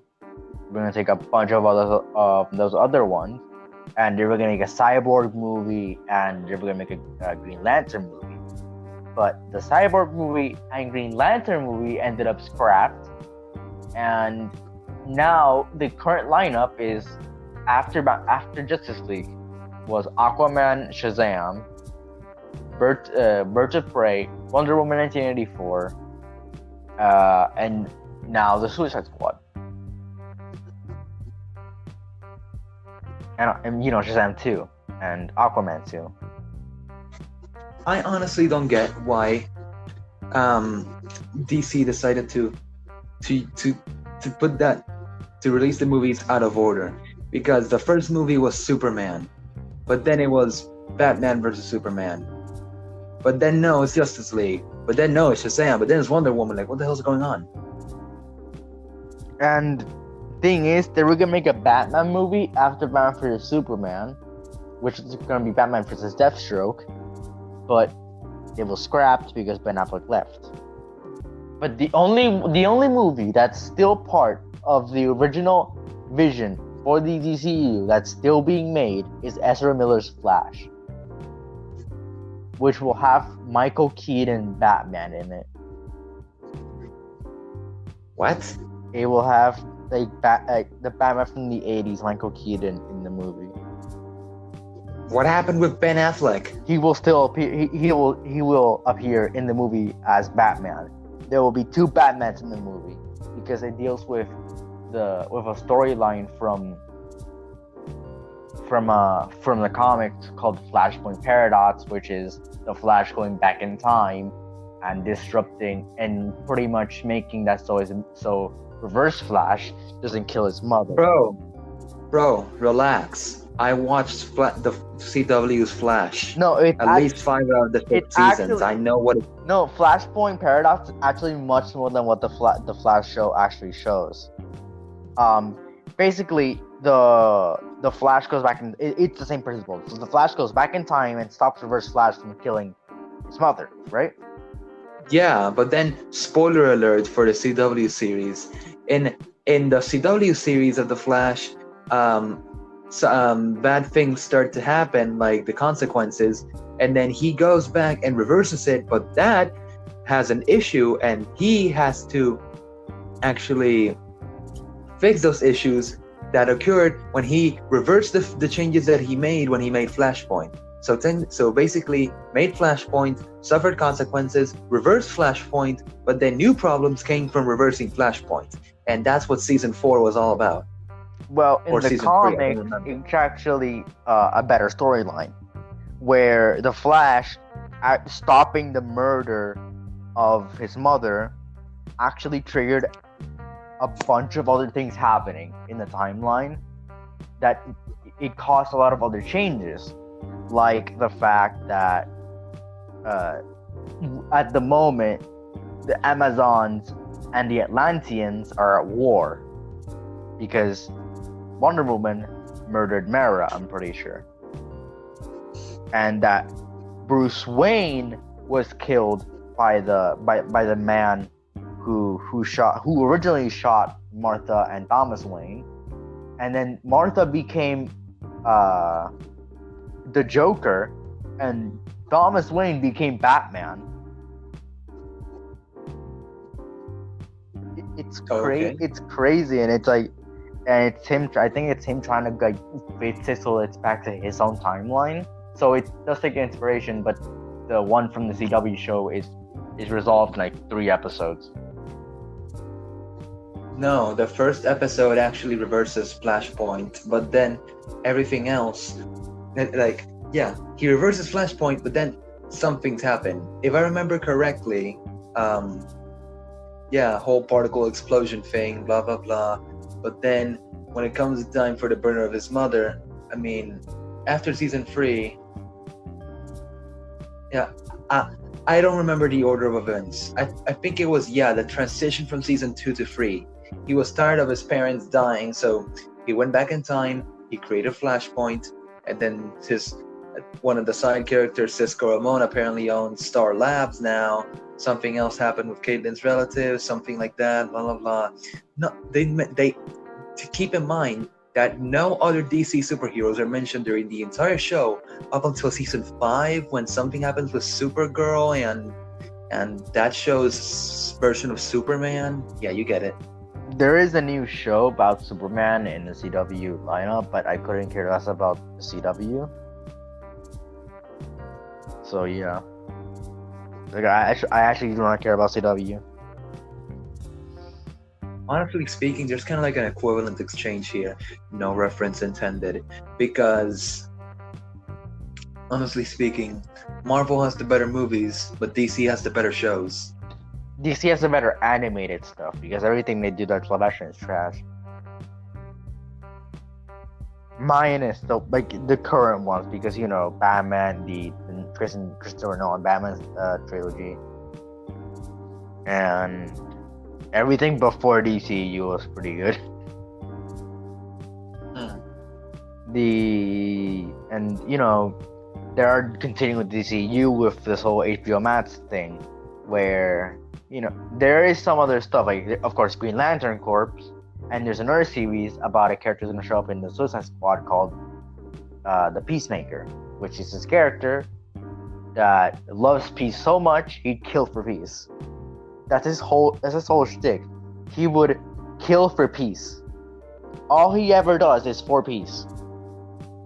Whenever you say the peacemaker, I think of the pacemaker. I mean, yeah, this movie in 1994 about Vin Diesel becoming a babysitter and a stepdad at the same time. Well, this character just loves peace so much, he would actually like kill a government leader just to get peace. Okay. Like that's his whole thing. Peace is everything I think about. All I ever do is for peace. It's like, are you insane? Are you Kind of hypocritical, my guy. Are you like insane, bro? Because he does the craziest. He's the most violent character, and it's like peace. Like, what are you, like the most dangerous hippie? We have reached a new milestone. We have reached the most time ever spoken from an off-drifted topic. The original topic was HBO Max's future. Yeah. So I'm pretty. I guess we kind of like brought it back. So, anyways, yeah, I'm pretty excited for all these originals and The Last of Us series and all this other stuff going from HBO onto HBO Max, and all these other movies that are coming out. Most of them to see how bad they are, and I'm also excited to see how. Essentially because Tenet is coming to HBO Max in May. I want to see Tenet just to see what happened, because Tenet was this hyped up movie, but Tenet is gonna save cinemas, and then it didn't, and I want to see why. Because I'm so confused on how Tenet works that I just want to watch it. So it looks bright.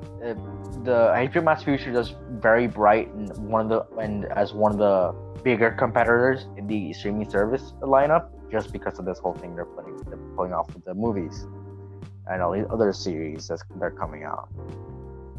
So, any final thoughts? HBO Max is gonna be like,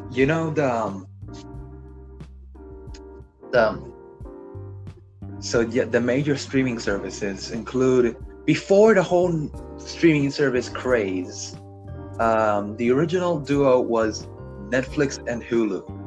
But then, very early on, like before all this streaming service craze, but after Netflix and Hulu released, Amazon released Amazon Prime Video, which is exclusively for Amazon Prime members.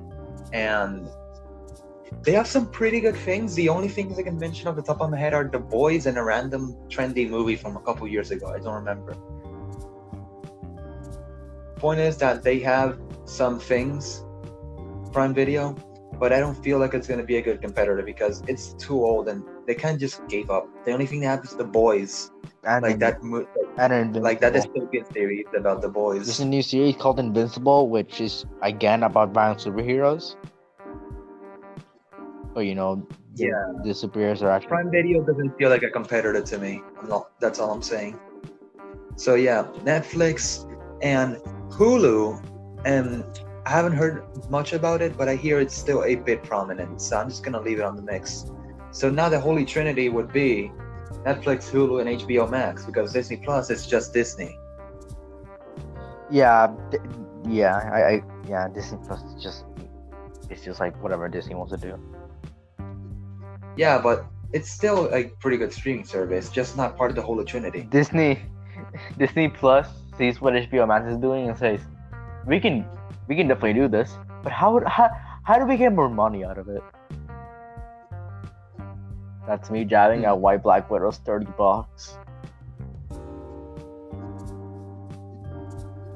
So I guess that's it. A little jab at the stupid thing of Premier Access.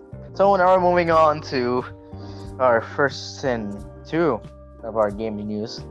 Very recently, E3. Well, the people that run E3 have announced that E3 is coming back this year in the form of E3 2021, and it will be digital. It will be digital only.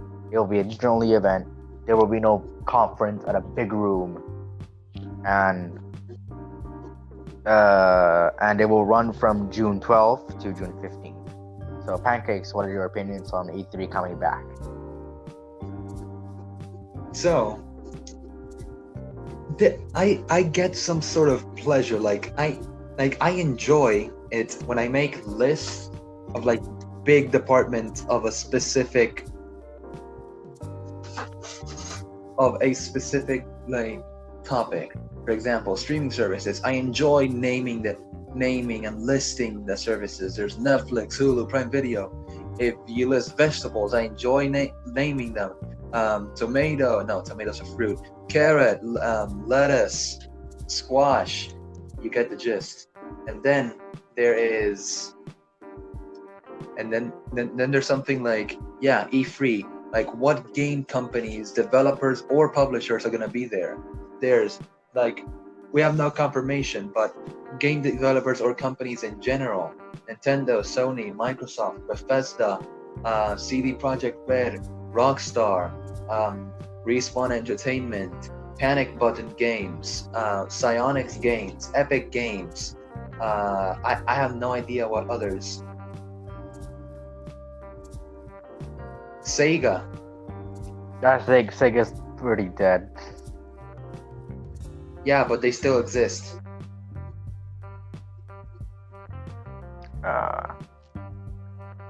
And well, E3 coming back wasn't a surprise. To me, it wasn't. It was obvious it was coming back. There were already rumors of it coming back earlier this year, or I think like last year, but we kind of knew it was coming back. Like you could tell it was coming back. But thing is, for the third year in a row, Sony backs out. What do you mean the third year in a row? I thought that was just last year to unveil the PS5. No, because E3 2020 didn't happen, but they said... by last year I mean 2019. Like last year E3 happened. They weren't at E3 2019. Exactly. They backed down from that, and people were speculating that it was because they were going to unveil the PS5, and that is what ended up happening. But they also backed out from E3 2020 before it was canceled. Okay. Because it was canceled, so it was an event planned, and Sony said we're not gonna be at E3 2020 either. And now they're saying we're not going to E3 by this year. So Sony pretty much gave up on E3. I mean, they haven't given up. They just have big aspirations too. I'm pretty sure they're giving up because thing is the theater that they use for E3, Microsoft owns it. Then why are they backing out? They're backing out because they don't care. Because they don't want this thing. I don't know why. I actually don't know why. I'm just making things up. It's probably because they don't want to pay the extra fee to make a press conference, and they'd rather just go on ahead and make their state of place. And they don't. Yeah, but still, like, why do they have to pay a fee? It's just E3. No, they have to pay a fee because they have to set up all that other stuff for the press conference, and because they have to pay more than Microsoft because, like I said, the theater is owned by Microsoft. That is a real thing. The theater is owned by Microsoft, at least partially. I think it just gives money. Like Microsoft just gives money to the theater, so the theater pays less than Microsoft, and every other thing pays more than Microsoft to be in there. I think that's why Nintendo. I think Nintendo also said they backed down from E3 2020. Why? So it's just Microsoft. It was just Microsoft and some others, like Ubisoft. Obviously, Ubisoft, Bethesda. By this time, Bethesda wasn't acquired by. I feel like E3 is just like, that like random family barbecues in Texas, like like a couple of good events happening, like the Ferris wheel and then horseback riding, and then this random ass rigged carnival game. And then all the other things are small kiosks that sell food. They give small carnival games that aren't rigged, people talking, the drinks area. Yeah, like many small events surrounding a few big events. The big events being the big companies, Sony, Nintendo, and Microsoft, being surrounded by the small events, Bethesda, Rockstar, CD Projekt Red, Respawn, you get it. No, the small those companies like Rockstar and CD Projekt, Bethesda is not small at all. It is a publishing studio, which means that isn't up like that because CD Projekt and Rockstar are developing studios. Bethesda can make their own games, but they rather publish and make their own games. Which is Rockstar is the developer. Wait, Rockstar makes games. They make the Grand Theft Auto series. Yes, they are developing studios, but Bethesda is a publishing studio, and Bethesda can make games, but they like to publish games because they can put their name on the game because they published it, and they get money. Okay. That's what Bethesda does. Nintendo makes their own games, so that's why. Minus for Game Freak gets some money because they make Pokemon. Actually, I wanted to ask you something. What is your opinion on E3 being completely virtualized? I saw it coming. I don't care. Nobody goes to the press conferences. Nobody goes. Let's be honest.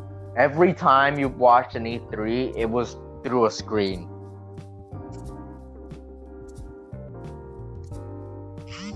Like, don't lie to me. And also, I mean, to the general public, that was true. But E3, even if it's not virtualized, it would have mainly been like some that's VidCon. Some gaming YouTubers to go there and speak about gaming and such and check out the event live to have people watch them, and like the very high level of game enthusiasts. And that's it. It probably smelled like sweat, so I'd probably not go there. But again, there are other things, and I'm pretty sure that this one's gonna be interesting because Sony isn't attending for the third time in a row, and this is the second time they're not presenting anything because E3 2020 didn't happen. And Nintendo's gonna be in this one, which I think Nintendo was the first one they actually announced that we're going. Xbox is obviously gonna be in this one, and they will be joined by Capcom, which that one will be interesting because probably will know more things about Monster Hunter and maybe some Street Fighter stuff. And they will be joined by Konami. E3 will consist of Konami, which is a surprise because Konami, like Sega, is dead in the game studio because Konami right now is a gambling company because all they make is pachinko machines. Ubisoft is obviously coming back because Ubisoft needs to promote their games. Let me clear this out. Yeah, Sega and Konami may be dead in the game industry, but there's this thing, because based on a very popular animation YouTuber's Japan tour video, there is this building that has many floors and many arcade machines that is by Sega. This building is made by Sega, and it has many arcade games that are by Sega, and they have many stores, and you can actually go there and play games. And with Konami, you said they make pachinko machines. Pachinko is literally Japan mostly doesn't have casinos. They're just pachinko places where you go and play just pachinko, which is a form, like some sort of form of pinball, but with many differences and on steroids. So yeah, pachinko is kind of like the gambling addiction of Japan. And since you say Konami makes pachinko machines, then pachinko they're making a fortune because pachinko is the single most popular game in all of Japanese Yes, Japanese they are casinos. dead in the game department because they don't make games. Sega publishes. That's the only thing they do because they haven't made a good game in a while. And Konami makes pachinko machines because they don't know what to do with all their gaming IPs, which consist of Silent Hill and then Metal Gear Solid. I mean, both of those are no pun intended. Both of those are pretty solid titles because Silent Hill, I haven't heard much about it, but some people play it and enjoy it. But Metal Gear Solid, technically speaking, just realized this, that Metal Gear Solid, if it's made by Konami, it's the only rep that Konami has in Smash Brothers. And Castlevania. They do have Castlevania. But there hasn't been... Castlevania is Who by made Konami. Castlevania? Okay, then that. Apparently Konami's in the picture too, but anyways, yeah, Konami may be dead because they have a couple of good franchises, but it depends on your definition of dead, because Konami, as it currently is making pachinko machines and has two titles. I mean, two popular franchises, Metal Gear and Castlevania. However, it may be your definition of dead because yeah, Konami has both of these franchises, but they were made a long time ago. So yeah, you may consider them dead. However, a company with very similar circumstances, Insomniac Games, which at the moment is only known for Ghost of Tsushima and the recent Spider-Man titles. No. Ghost of Tsushima was made by Sucker Punch. That was not Insomniac. Yeah, I think I'm getting my facts wrong, but Insomniac has made some games, but so far they're only known for the Spider-Man titles. And even though they're an up-and-coming studio, they're in the same conditions as Konami. So it depends on your definition of that. Thing is, Insomniac is on the grind right now because they released Miles Morales. They're gonna release Ratchet & Clank Rift Apart, which is part of that whole thing, and they're continuing support for Miles Morales with adding new suits, and they're making Spider-Man 2. So they're not dead in the sense Konami is, because Konami isn't doing anything with those franchises. What they're doing is making pachinko machines that are themed around those franchises. Like there is a Silent Hill pachinko machine.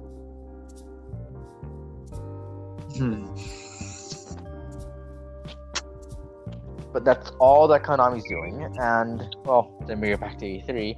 Some others that will attend will be Take-Two Interactive, Warner Bros. Games, and Koch Media, which will probably just be intertwined with some others.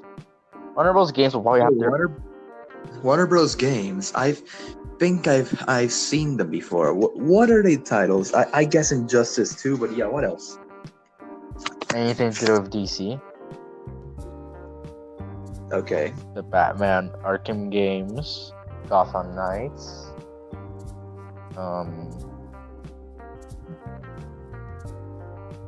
Nothing else. Obviously Injustice. Although it's just NetherRealm, and well, yeah. And in Take-Two Interactive and Koch Media will probably just be intertwined with, like, I'm pretty sure Ubisoft. Ubisoft, it's like it isn't the EA, but it's definitely close because it's like we're gonna publish a game, but just know that it's going in the dumpster fire. So yeah, that's the state of your game. Because Ubisoft, regardless of what people say, their Assassin's Creed games are not good. Because Assassin's Creed Valhalla looks like it looks boring. and Watch Dogs Legion is garbage. So yeah, I'm not expecting much from Ubisoft. The only Ubisoft game I can say is good from this generation is probably Mario plus Rabbids Kingdom Battle. It's the only good one that they've made. Bro, what about Just Dance? Just Dance is a legendary series. I don't like Just Dance. It's the same game every single year. Yeah, but it's good because it has different songs. It's legitimately the same game every year with new things. But like I said, it's not EA, but it's close to EA. Yeah, because they have the main ones are NBA 2K and Madden, but they also have an MLB The Show. But honestly, who plays that? Every single EA sports game is bad because it's legitimately the same game from the year before, which is the same game as the year before. So they have Madden. I don't know about 2K, but Madden has some changes gradually over the years. It has decreased in quality in every year, of course, but yeah. I'm pretty sure that there's been a study that has shown that those games have not changed in a decade. It's been the same game upscaled for a decade. So, I'm not expecting too much things from Ubisoft in E3. But I hope they do better than, I don't know, maybe if EA decides to just show up. They don't do that, but if EA shows up, you know that's gonna be bad. Because if they announce Sims 5, either the world's gonna go nuts or it's gonna be another $60 DLC. They announced what? Imagine if EA attends E3, they're probably gonna announce Sims 5. Sims 5. Oh right, I forgot. EA owns the Sims. Oh wow. Sims 5 and Star Wars Battlefront 3. What else? Every sports game ever. Oh yeah, but did you hear the recent news that EA will no longer have control of the Star Wars games, and that Ubisoft is planning on making a Star Wars game? But Battlefront Return of the King. Ubisoft. It's just either it's better EA. Ubisoft is better EA, but that's not a thing when you realize that Ubisoft might not be as microtransaction heavy, but it's lower in quality. Really, mainly because Watch Dogs Legion is pretty bad. It is horrendous. But so yeah, I'm not expecting very good things from Ubisoft at E3, and I am interested to see what others bring. So Pancakes, round up opinion on the E3 coming back. Like I said, I like listing game studios, but honestly, I just hope we get some good announcements, and this isn't just some Game Awards again. So now moving on to our. I hope we go. Hold on, before we finish, I hope this E3 at least takes us back to the good old days of gaming, when anything wasn't rigged for the popular opinion. So now moving on to our second movie themed thing, or live action. The third, sorry, second because it's our second in this theme, because the last one was our first gaming themed thing, but this is our third topic, and it is the very recent announcement that a Wolverine show is being developed for Disney Plus. So, Pancakes, any opinions on Hmm. This is the beginning of the introduction of the X-Men as a whole into the MCU, in my opinion, because for a long time, X-Men, Fantastic Four, and I'm pretty sure something else has been the toy that Fox and the other studio that owned them was playing with, and ever since they regained control of the characters, at least some of them, I really know I love that they can actually reintroduce them into the universe now. I really think that is beautiful. Yeah, Because they already announced a Fantastic Four movie, but the fact that Wolverine is getting a show, which means that there will be more of Wolverine than the Fantastic Four in like their own movie, because it's gonna be 6 hours long. We don't know if it's gonna be 6 1-hour episodes or just a lot more, like 8 episodes. We don't know how long it'll be, and we don't even know if it's gonna be on MCU. It probably will be. It's Wolverine. yeah, the last thing that wasn't in the MCU was the Amazing Spider-Man 2, Andrew Garfield movie. The New Mutants. That wasn't part of the MCU. That was the last thing that wasn't part of the MCU. The New Mutants. Okay. Actually, no. I'm pretty sure we don't have confirmation that the Venom 2, Mobius or Morbius. Sorry, we're not sure if they're MCU, but whatever. And so the last thing that came out that is part of the MCU is New Mutants. That came out last year.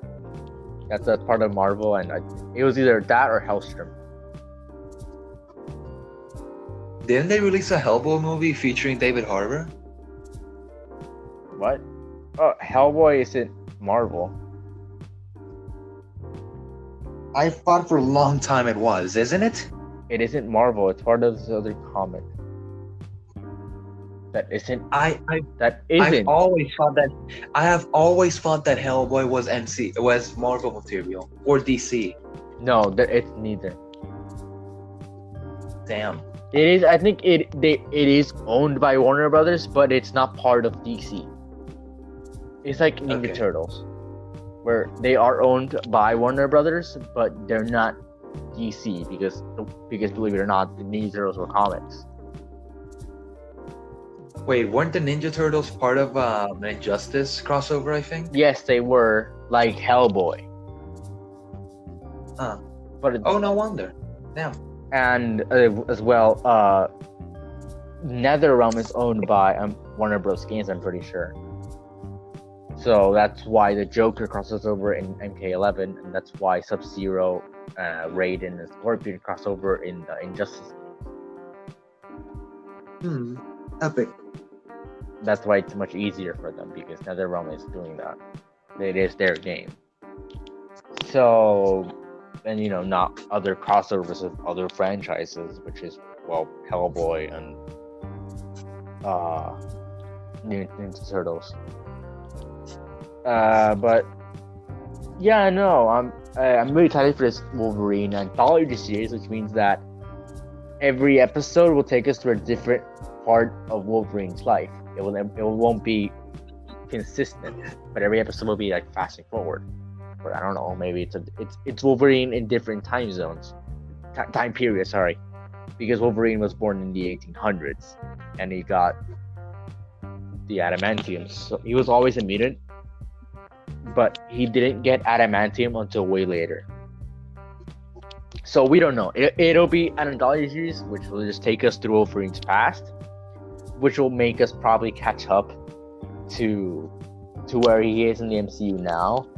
What's gonna be a really shitty move is if they just show Wolverine turning to dust. That'd be the worst thing that could happen. Like in the middle of the series, Wolverine turns to dust, and it cuts to 5 years later where Wolverine returns.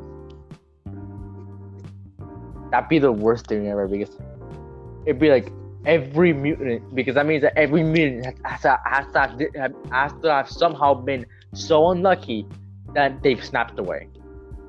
All of them. And that's why they never showed up for those like 5 years.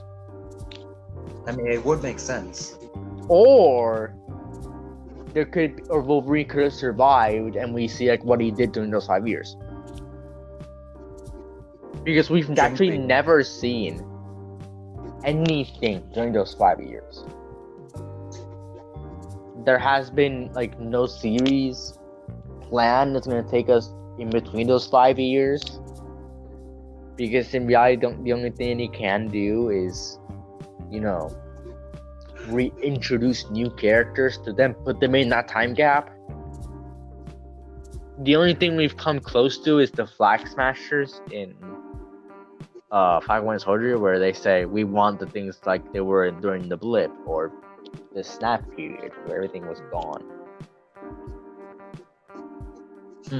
So yeah, I'm pretty excited to see how this Wolverine series goes. It's still in early development, like the Echo series that's being developed for Disney Plus again, part of the MCU, because it is a spin-off of the Hawkeye series. So they're going in the Mandalorian direction. It works because Hawkeye is going to be a show that's going to be 8 episodes long, and it's going to be based on in a very popular universe. So I guess it works. In a what? In a very popular universe. What do you mean what do you mean? Very popular universe. What do you mean very popular universe? Isn't Hawkeye gonna be like regular MCU? It is. That's why I said a very popular universe. Oh, okay. What do you mean 1 episode long? 8 episodes long. Okay, I am deaf. That's why I'm comparing it to Mandalorian, because it's gonna be 8 episodes long. It's gonna be part of a very popular franchise and universe, and it's gonna have a spin-off series and a character that appeared in the show. Because Mandalorian will have Ahsoka and Book of Boba Fett, and Hawkeye will have the Echo series. So yeah, I'm excited to see how the Wolverine series plays out. Any final thoughts, Pancake? Moving on to our final topic. I just hope they don't make any dumb dad jokes that appear in comics. Like if Wolverine tries and catch a football, what happens? I just hope they don't put any of those dad jokes in the series. Okay, so we'll be moving on to our biggest topic of today, which is the indie world, where they showed a bunch of stuff I found interesting, couldn't care about. But let's move on to our first announcement, which is Road 96. So, a quick rundown of what Road 96 is. It is a story, mostly, where it's like a telltale game where every decision you make will affect the story. But in this one, it's real, where the people you meet, the decisions you make, who you are, who you meet, how you interact with them, it all matters. And there are over 100,000 possibilities in the game. So, Pancakes, your opinions on Road 96? Potential for a good project, but not my kind of game, but potential for a good project.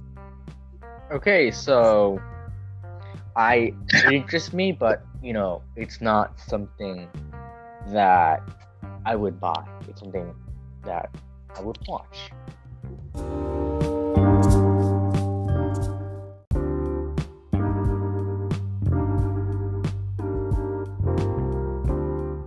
So, yeah, no, the game, it does look very interesting. I am really excited to see how all of this plays out, and you play as a character that I think is not changing. or you play as a character that is changing. I do not remember or do not know. But I hope it is a good game. And some of these endings do really interest me, such as the car accident one, not a car accident, but the one that you get chased by the mob and this other stuff. It looks all very, very interesting. But again, not something I would really buy. So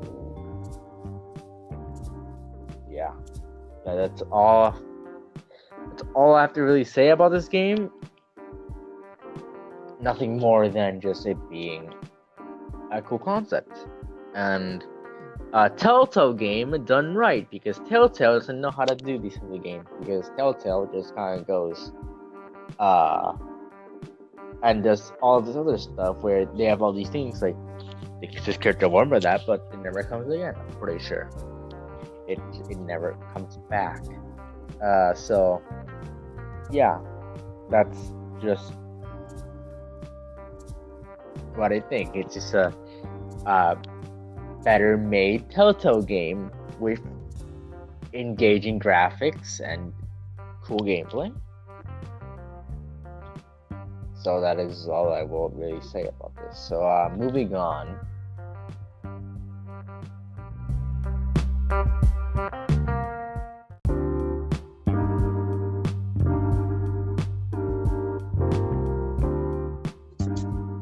To Aerial Knights Never Yield. And a quick run of what this game was. I have actually no clue. It is a skateboard game, I think. No, I don't remember. But again, nothing that really interests me. So, Pancakes, your opinion on Aerial Knights Never Yield.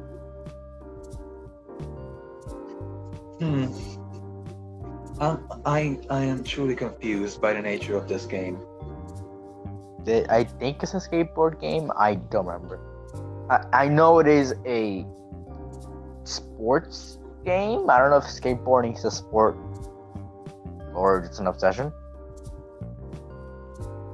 Indies don't catch my attention most of the time, and this is no exception. It did not catch my eye.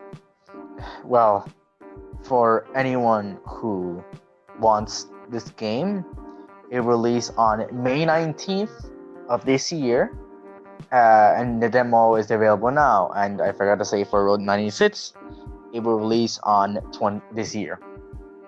No date, just this year. So these, and now moving on to two games that were announced at the same time, which are both from podcast regular, has been mentioned in multiple podcasts, and Annapurna. The first one is Last Stop, which is a game about, I think it's about like these three stories, and you go to these people's lives, and like I think you choose how they play out. I don't know, and I gotta say, I don't care. These types of games are comedic gems in some cases, and they are a very rare form of games. They aren't a very popular genre, and they're very rare to find these days. So I'm talking about dialogue games, of course. Aside from the mobile market, you never get to see them anywhere these days, and I'm glad it's being like brought back in the indie genre. Okay, I don't have much to say about Last Stop, so let's move on to the other game that was announced alongside it, Hindsight, which I remember nothing of. Me neither. So I guess we're moving on, because if we have nothing, if it's not memorable, we have nothing to say about it. But yeah, fun fact. The podcast, one of the podcast creators, you've heard him before. His name is Piwi. actually thought before that indie games were games from India, like Indian games. Okay.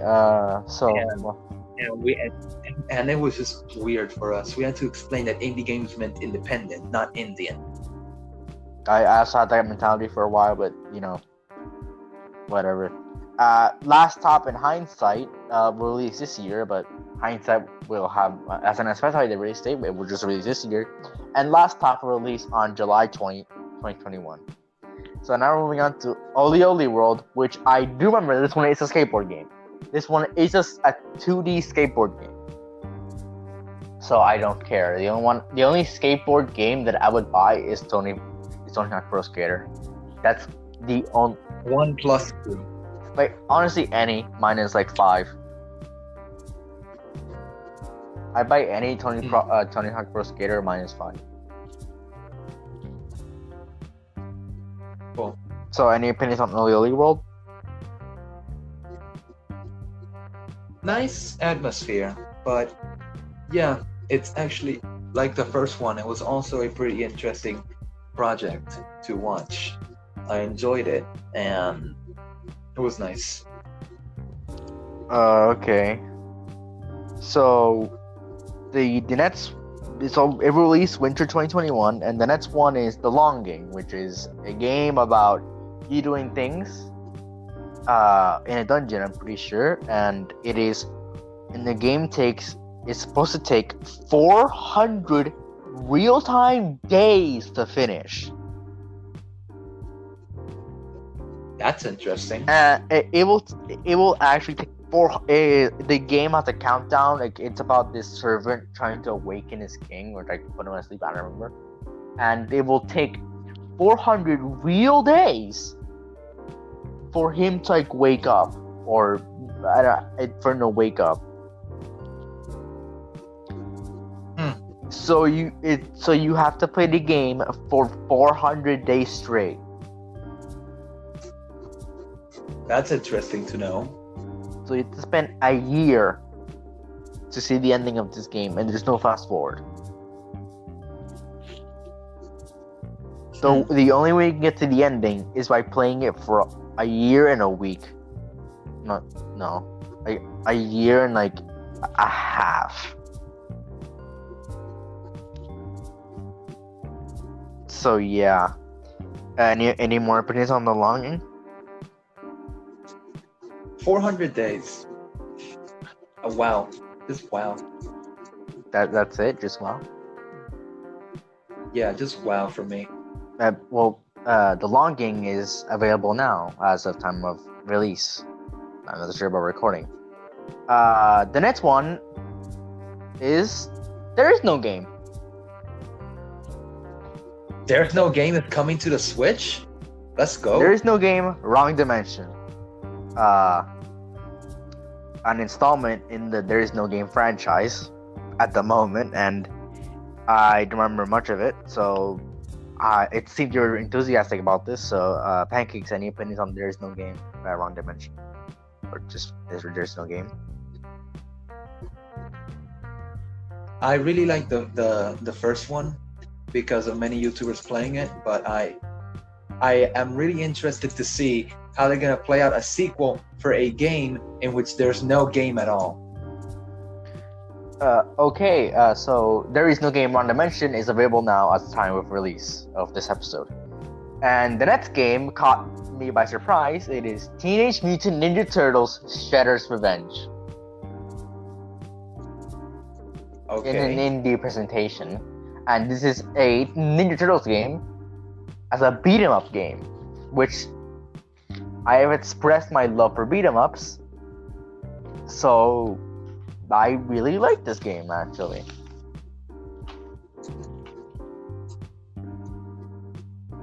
So Pancakes, any opinions on Teenage Mutant Ninja Turtles Shredder's Revenge?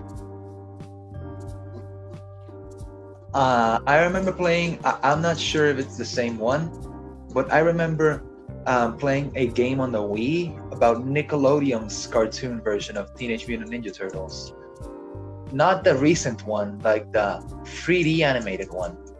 I enjoyed it, and I only got through like 2 missions because because 8-year-old me got bored of anything that wasn't mainstream, and I enjoyed it. I really am excited to see how this plays out. Okay, so the game will release on 2021, no special release date, and now we're moving on to Chris Tales. I don't remember much of Chris Tales. I remember it was pretty weird and other things. I don't remember much about Chris Tales. Do you have any opinions on Chris Tales, or do you know what it is? Have I heard of it? No, I don't. Okay, so anyone who's interested, Chris Tales will release on July 20th, 2021. We don't have anything to say about it, so we can move on. The next one is Getsufumaden, Undying Moon, which is a game that it's very rooted in Japanese culture, and you slay monsters from Japanese culture. So, Pancakes, any opinions? Cool. If this game is purposely aiming to hurt the culture, I mean, it's a strategy, but I wouldn't say a good one. And interesting concept. Yeah, I really loved how the concept of this game, and when I saw they call it the Hydra, but we all know it's Orochi. When I saw Orochi like pop his head up and all like the 8 heads attacked like the player, it was so cool. But sadly, we have to wait until 2022 for this game to release. The next game is Aztec Forgotten Gods, which is the Aztec religion mixed with technology. Aztec. So, Pancakes, any opinions on this?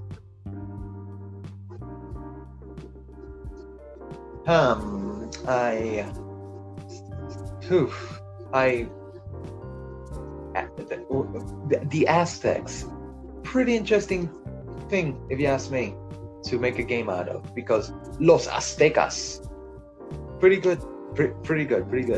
I love how they're actually making a game about a culture that's dead, because let's be honest, it's dead. Probably the only thing left is some great grandsons and some ruins. Pretty interesting, to be honest. Aside from those old tribal games in the 90s or some stuff like that. Interesting. Okay, so the next game is Skull, the Hero Slayer, and the only thing notable about this is it is like Shovel Knight, and I'm pretty sure Hollow Knight. But the most notable thing about this, I was in a call, and with some people, they had no context as to what I was watching. So I saw this game. It was developed by Korean developers, and so I screamed Koreans in a call with no context. That's the only really notable thing. So unless you have something to add, Pancakes, Koreans. That's all you have to add. No, if it was made by a Korean developer, it's either really good or really bad. That's what I've learned from Korean developers. Same thing goes with K-pop. Really good or really bad. Most times it's really bad, but you get the gist. Anyways, so I have to agree, because South Korea either does original things or rip-offs of Chinese rip-offs. So yeah, Rip-offception. So I'm not really too excited for this game. So if anyone wants to buy Skull Hero Slayer, it will release on summer 2021. And now we're going to the obligatory rapid fire thing. So we're also going to do rapid fire. Art of Rally is a card game. Any thoughts? Interesting. Card game made into a video game. Great. Just great. What was the name of it again? Art of Rally. I think I've heard of it before. Must be pretty interesting to play. I'll check it out. It released summer 2021, and the next one is Kiwi. Is that how you spell What? it? The next one is Kiwi, and I don't remember shit. Fruit, just fruit. We have, so moving on, it will release on August 2021. The next one was Labyrinth City, Pierre the Maze Detective, which at first, no joke, I thought was Where's Waldo? No joke, I thought it was Where's Waldo. Okay. I thought it was a video game form of Where's Waldo. And, well, Pancakes. Not gonna lie. Not gonna lie. Where's Waldo is more dead than Hyperscape, but yeah. I grew up with Where's Waldo. Yeah, I've seen it before, but nah, not interesting. Like most people just rig it so that Waldo isn't on the map. Any thoughts on Labyrinth City? Which now, like seeing the title, it makes sense why I thought it was Where's Waldo.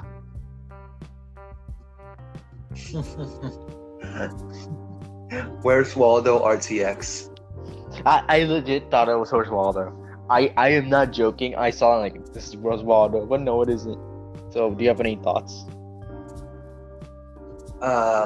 Like I said, I am really excited to see how Where's Waldo RTX plays out. Okay, so it will actually release spring this year, so you don't have to wait long. The next one, the rapid fire one, was Weaving Tides, which is a game about you writing. I think it's silk. It was like something like, I don't know, cloth creatures. I know there was a cloth manta ray that you rode. But it's really weird. It's like you in a cloth ocean, I'm pretty sure. I don't know. And there are all these cloth creatures.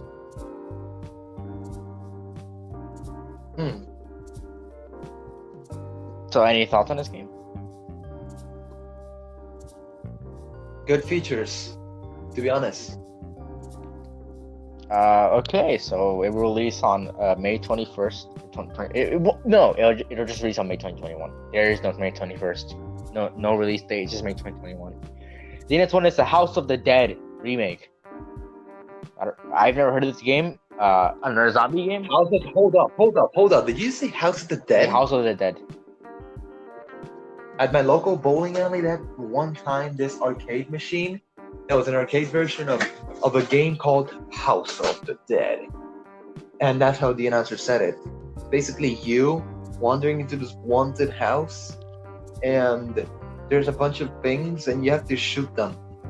And it's kind of like your average and shoot them up a game, like the entire Time Crisis series arcade version. You get the point. Okay, but I don't know. This is another zombie game. There are a lot of zombie games. I just don't have much to say about it. No, it isn't all zombies. There's all types of monsters. Yeah, but it is like what I saw from Nintendo Switch review, or the one. I just never caught my eye. So, do you have anything to add or no? I really don't, to be honest. Okay, so Because House of the Dead, I have a ton of fond memories as a child playing it and seeing it, but never really played it a lot, so I can't say. okay, we're not even sure that's the House of the Dead what you're talking about, but the House of the Dead remake will come out this year. And the next one is Ender Lily's Quietest of the Nights, which is a platformer game about this lolly. Thoughts? People who make games about underage women is not okay. No, like the character is just a girl. That's what I meant. It's this phantom girl or something. And it's a platformer. Yeah, but still, no. But they don't. It just looks like an anime underage girl. But anyways, it's a platform about this ghost. I think. I don't know. No, actually, might have been Christos. I don't know. but I don't care because I don't play platformers. I don't play 2D platformers. So anything to add? Not that much, really. Just don't play with this game a lot because the character. No, it's just a platformer. Don't worry, I made that joke. That was a joke, bro. It released on June 21st, 2021, for anyone who would like to buy this game and remembers what it was about. The next one is Beast of Maravilla Island. Maravilla Island, whatever. And it was a game that was so unoptimized for Nintendo Switch that during the entire showing of the game, the frame rate dropped. It looked like a worse version of Breath of the Wild. Nah, man, that was if Cyberpunk was for the Switch. It was frame rate drops every time it was on screen, and it just looks like Pokemon Snap mixed with, like, I don't know, Breath of the Wild. It doesn't look good. So, do you have any others thoughts? I think it is identical to a Switch version of Cyberpunk, and the reason why Cyberpunk 2077 was so glitchy is because the 0 represents nothing. So if you take it away, it's Cyberpunk 277, which is the resolution that both of these games apparently run on. Okay. So, well, and if anyone wants to buy this frame rate dropping game, it'll release on June 2021. I was about to say 21st again. The next one they announced is Fez, which I think I've heard about, but I know nothing about. I've heard of the title. I think it's a platformer, but I don't know what it's about. So, do you have anything to add? Not that much, really. Not that much. Okay, so Fez is available now, and our next big news is that there's an indie game sale right now until There's a indie game sale on Nintendo Switch right now until the 25th of April.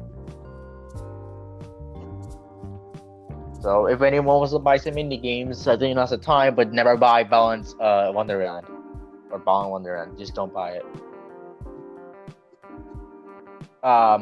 They did a big surprise announcement at the end, just like every other Nintendo announcement, but it wasn't anything cool. I've never heard of this game before. I was like, it's the big reveal, and that was gonna be like some other obscure game. I didn't think it was gonna be obscure. They wouldn't leave something like that. They wouldn't leave something prominent, that non-prominent, as for the ending. Because the last time I think they did this, the last time that they did an indie world, the last thing they revealed was Among Us for Switch.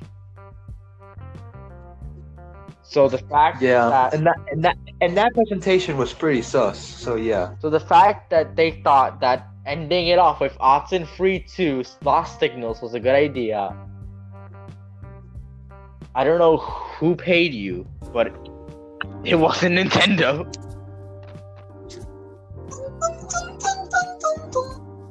All of us, this game does look cool, but to me, it's not something that you would end a presentation on.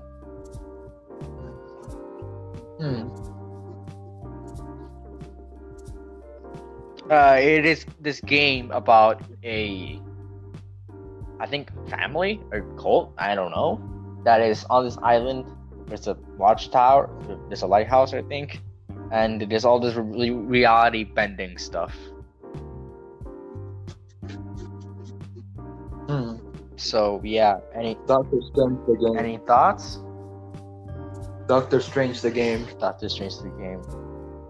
Okay, so for anyone who really wants this, Oxenfree 2 Lost Signals release on 2021, and that's the last announcement, and that means our last topic for this news episode has been covered. So, Thank you all for listening, and I can say your goodbyes. Hold on. Before we go, what you said earlier about the indie game sale, I like to bring something to the table related to that because it is a sale, but not of Nintendo. Sony is currently giving out a spring sale. Yeah, it's giving out a spring sale in which many items are on discount and you can earn up to 75% off in select games and other items. And one of those games is a game that has existed before and like Among Us only got popular because trends. And it is called Gang Beasts, where you play as a dude and you punch people to death. Literally. So, if you want to check it out, it is currently on discount, 50% off. It was $20, but now it's $10, and it is currently on discount on the PlayStation Store until April 28th, along with every other spring sale item. Okay, so thanks for that. So let me say your goodbye. So we can end this. That was good. Okay. So I really liked this episode, and I hope we make more like these in the future. Okay, so that was all for today, and we hope you enjoyed listening to us. So,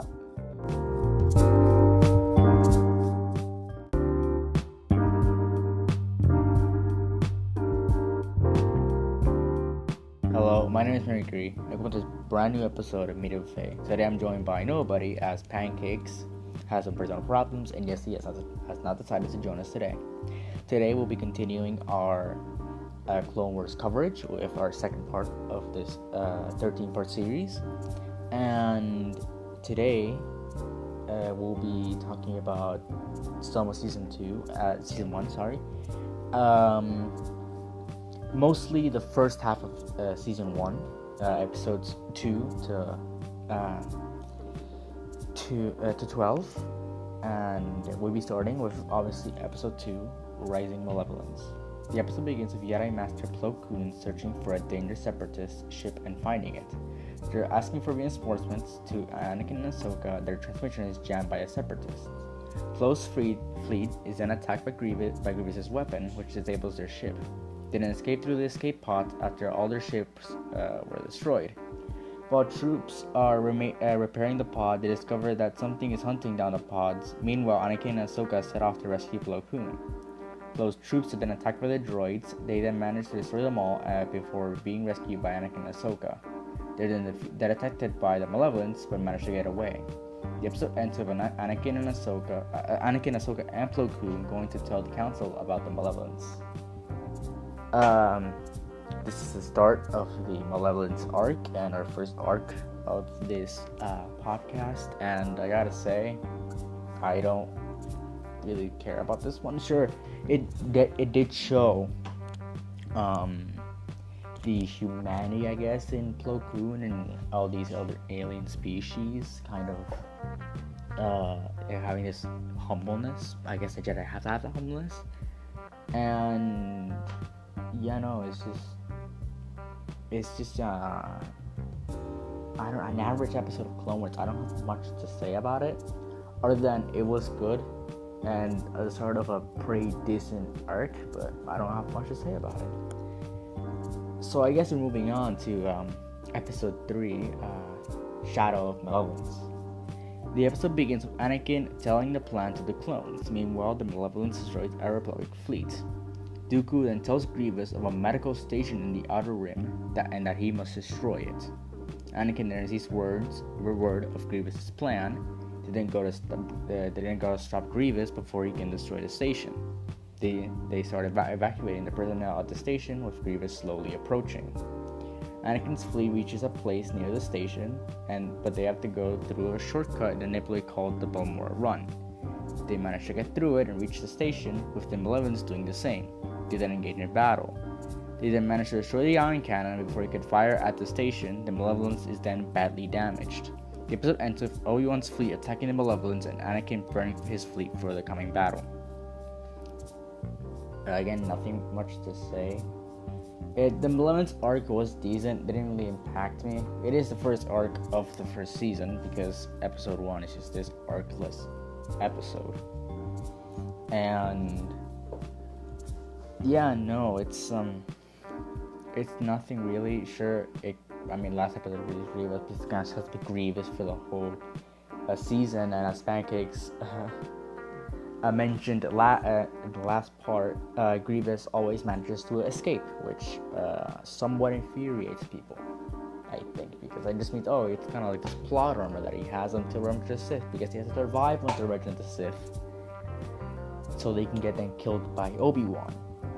And like I said, in the last part, Grievous can't meet Anakin, and I'm not sure this is the episode they meet, but I'm pretty sure not. But like later episodes, you'll see that Grievous and Anakin never meet, and that's because in Revenge of the Sith, that's the first time they meet in person. They've obviously heard of each other, but they can't meet. That's why like all these other characters take this place like in later episodes, and we're gonna get to those definitely. But in the later episodes, you're definitely gonna see like all these other characters sort of meet with Grievous instead of Anakin. Well, Anakin is still there. So let's move on. I have to mention the Balmora run. It was interesting and shows kind of Plo Koon's wiseness in a way, where Plo Koon knows of this and have like this is what this is, and I really like that. It shows like the wisest of the Jedi and their whole reach around the galaxy, where they know what things are and what things to avoid. So now we're moving on to episode 4, the last episode of the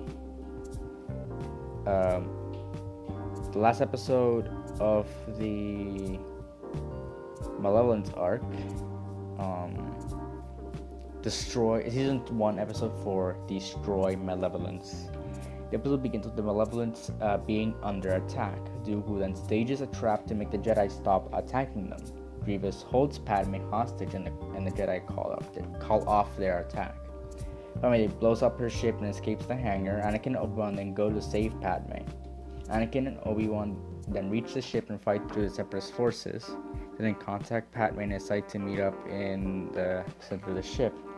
C-3PO is then taken by one of the railjets. Obi-Wan goes to destroy the hyperdrive, but is stopped by Grievous.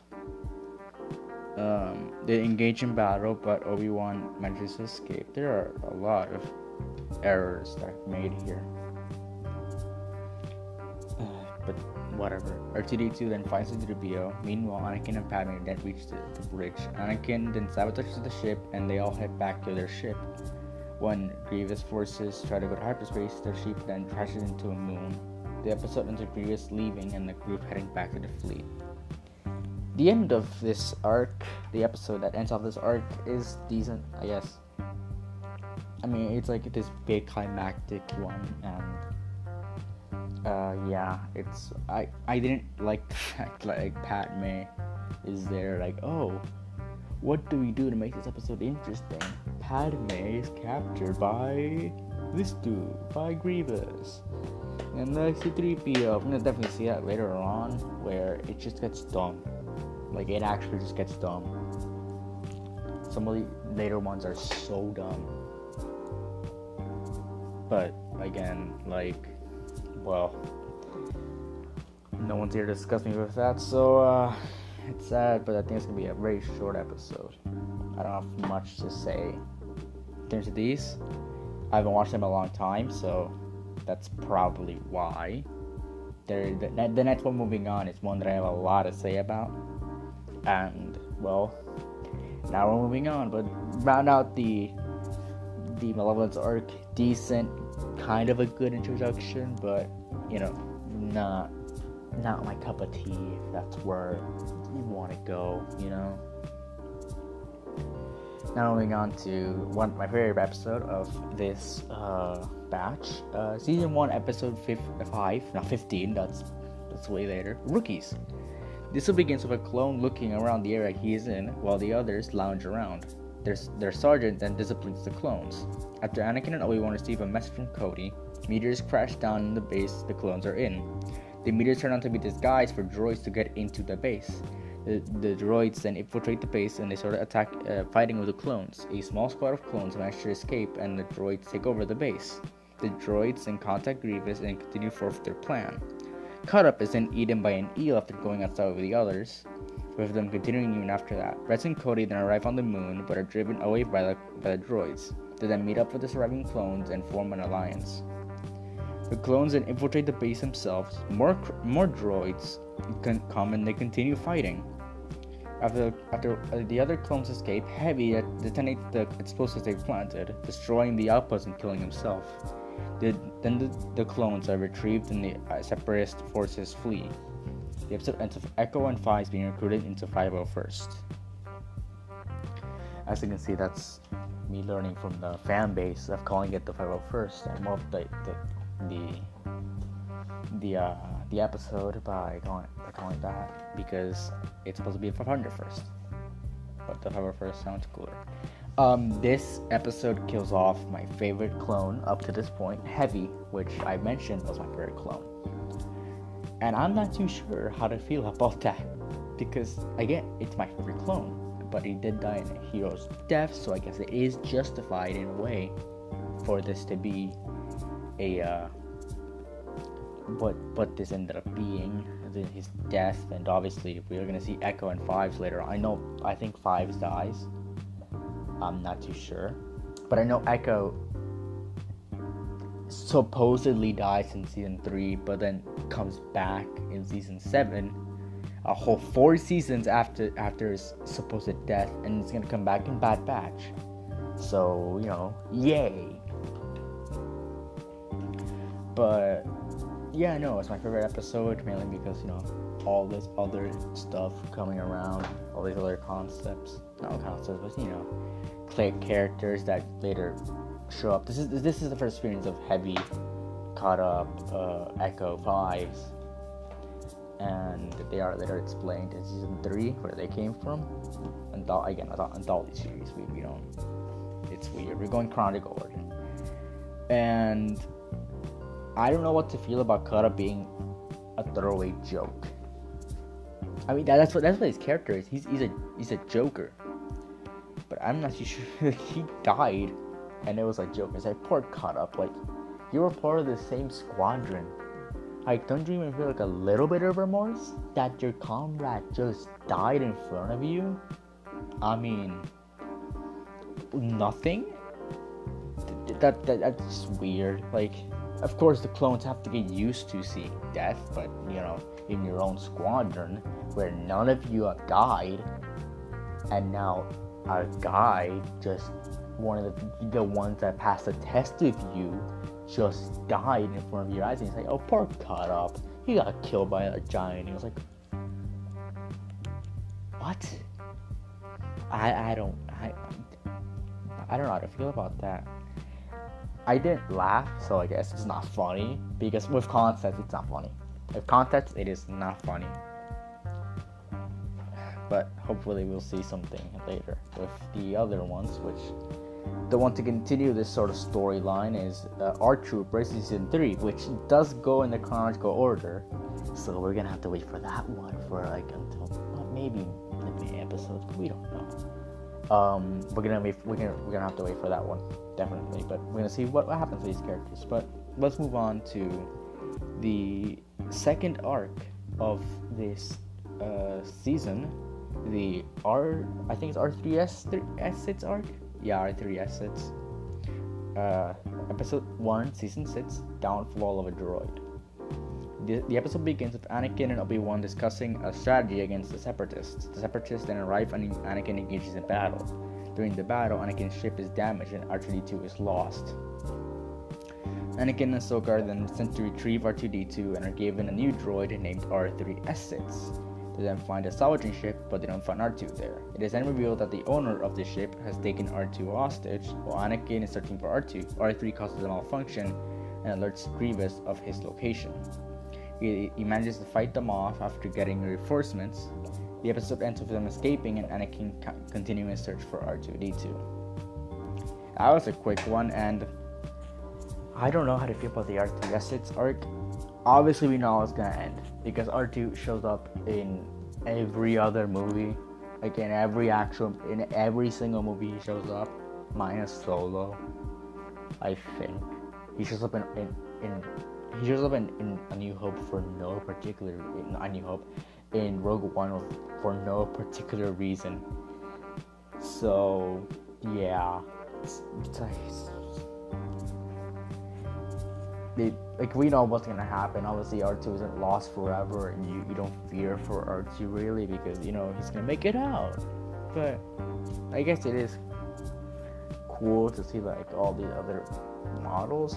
I actually really like the color scheme for R3-S6, but again, it's not something like that character isn't cool. I don't like this whole beeping sound. It kind of sounds like Chopper. I don't remember what Chopper sounds like, but I haven't watched Rebels, and I'm not planning to watch Rebels unless someone says, hey, let's wait for the podcast. But I'm not gonna watch Rebels unless that's the case. And since that's the case, I can't check. So I don't really like the sounds, but I guess the design, the colors are cool. It's just everyday design R2-D2, but whatever. So let's move on to the last episode of this arc already. Season 1, Episode 7, Duel of the Droids. The episode begins with Anakin and Ahsoka receiving a transmission from R2, revealing his location. Then the droid smuggler, named Got arrives at a separatist base. Anakin's forces then arrive from the planet the separatist base is in to rescue R2. They infiltrate the base and split up to execute their plan. Meanwhile, Ga manages to find information on Republic plans in R2, but Ga is then killed by Grievous, as Ga is no use to the Separatists anymore. Ahsoka's group is attacked by droids, by clones. Oh, wow. Order 66, like, I don't know, 3 years earlier? Let's go. But again, and Ahsoka's group is attacked by droids, but manages to destroy them all. They're then attacked by Grievous, and Ahsoka engages. Anakin then finds R2 and manages to rescue him. It is revealed to the group that R3 is working for Grievous. The Republic forces and Grievous manage to escape the base. R3 is destroyed alongside the base after they all escape. The episode ends with Anakin and Ahsoka going through space, and that's the lamest way I could have ended that. I could have written that. But yeah, no, this arc might be my least favorite. I don't know. I just don't know about this one. This is not my it's not my favorite. And this episode capped it all off. It's, you know, nothing interesting, I would say. So yeah. I don't care about the. I mean, to me, it's cool that R3 just dies. Like, I thought, from my memory, I have watched this before. I was making notes and I had to rewatch the episodes. So just for reading now, I made these. So, thank you. But making these notes, I thought that R3 was gonna survive. He was gonna be taken by the base, but he was then dismantled by R2. In a way, you know, dismantled by R2. But no, R3 just doesn't come back. So yeah, I think it could have been a cool dynamic to see R3 come back and just rival to R2. That is obviously like not gonna survive. It could have been like that. First Order droid in one of the movies. I forgot the name, but it was supposed to be an adversary to BB-8, but I think it just did nothing. It was like Captain Phasma, where like Captain Phasma was so heavily advertised. She didn't do anything in the 2 movies she was in, even though she was an adversary to Finn. It was like, why is this character here? But I think they could have done something a lot cooler with R3-S6, but obviously they didn't, because it just dies. So missed opportunity. Now we're moving on to season 1, episode 8, Fallen by Jedi. and the start of the Newt Gunray arc.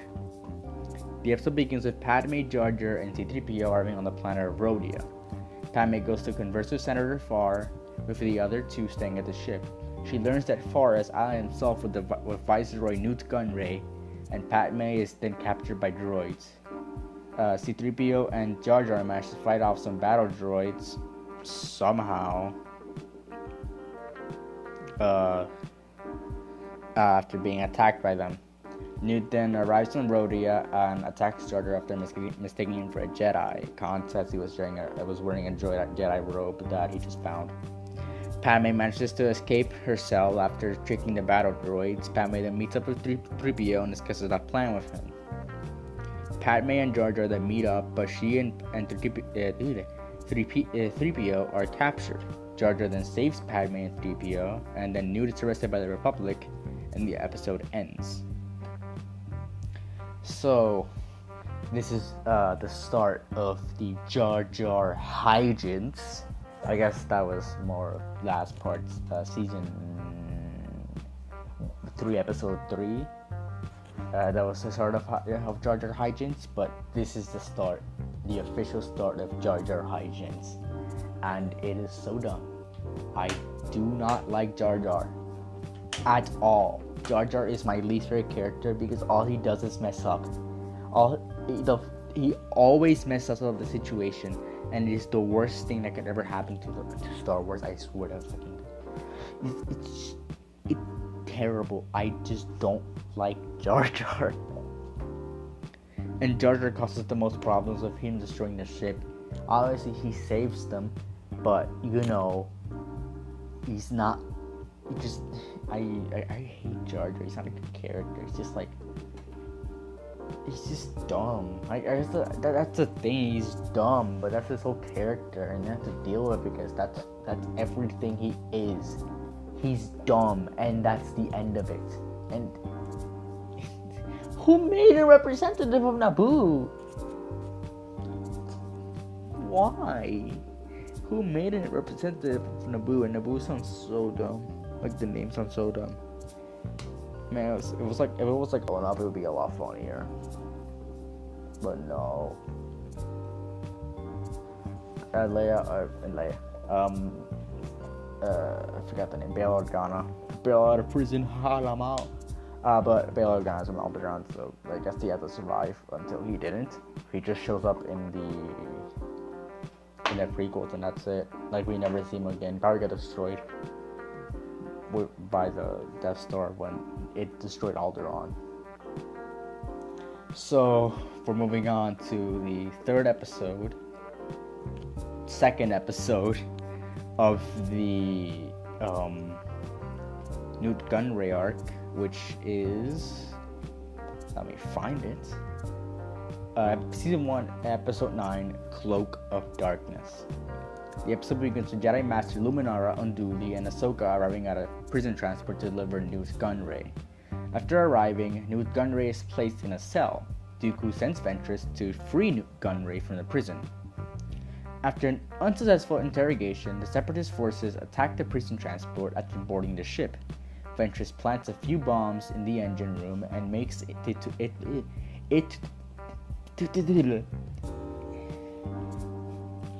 I'm sorry, listeners, but I have this condition where I stutter so much it is unbearable. So you're gonna have to deal with that for a while. And makes it to the detention room.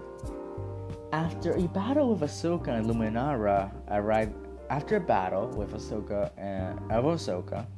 and Luminara arriving at the detention room, it is very important how you phrase things, because even the sound of your own voice may change a whole sentence. Ventress blows up the bombs she planted. Ventress escapes and Luminara goes after her. Ventress and Luminara fight, but Ahsoka arrives to help.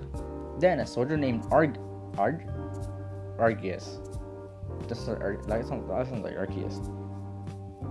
Argius breaks Newt out of the cell. Ventress then escapes, and so does Argius.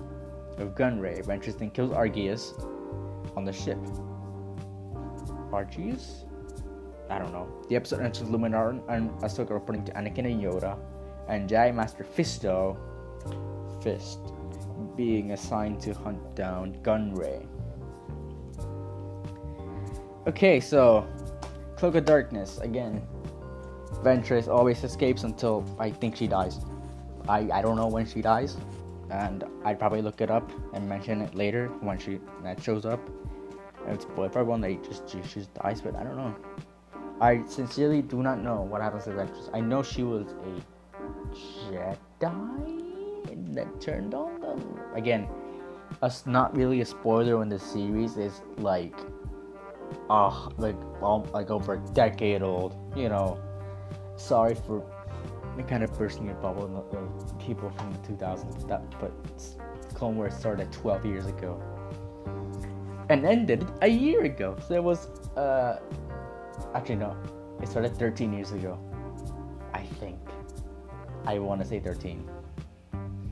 But I don't know where the first episode aired. So anyone who would like to correct me on that, I'd greatly appreciate it if you correct me on the release date of the first episode, because then I mean this series is 13 years old and started 13 years ago, but only ended a year ago. Man, time flies so fast, because I remember the time where the seventh season started, but we're not there yet. We're very far away. We're barely through season 1, and we're talking about season 7. So let's not get ahead of ourselves. Head. Flash forward to Count Dooku and his head chopped off. Funny. Now we're gonna finish off the Newt Gunray arc with season 1, episode 10, Lair of Grievous. The episode begins with Fisto arriving on the planet of Aztec. Fisto's name will never not be funny to me, even if I don't laugh.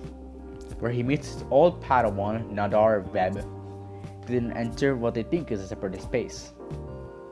They are tricked by Gunray to think that he was in the base, but in reality, he wasn't. Duh. Dooku then contacts them and tells them of something else that might interest them. They're venturing through the base. They find out that the base belongs to Grievous. Grievous then arrives on Aztec and is ambushed by a Jedi. Grievous then escapes and gets repairs. Grievous then sends a creature called Gore to attack the Jedi. They kill Gore, but only Fisto and Nadar remain. Fisto then enters the control room while Nadar fights Grievous. Nadar is then killed by Grievous. Fisto and Grievous then fight, but Fisto gets away. The episode ends with Grievous reporting to Dooku and Fisto reporting to the Jedi Council. So, I think this episode kind of traumatized children because it showed Grievous screaming when his faceplate removed, and the fact that a Jedi got killed.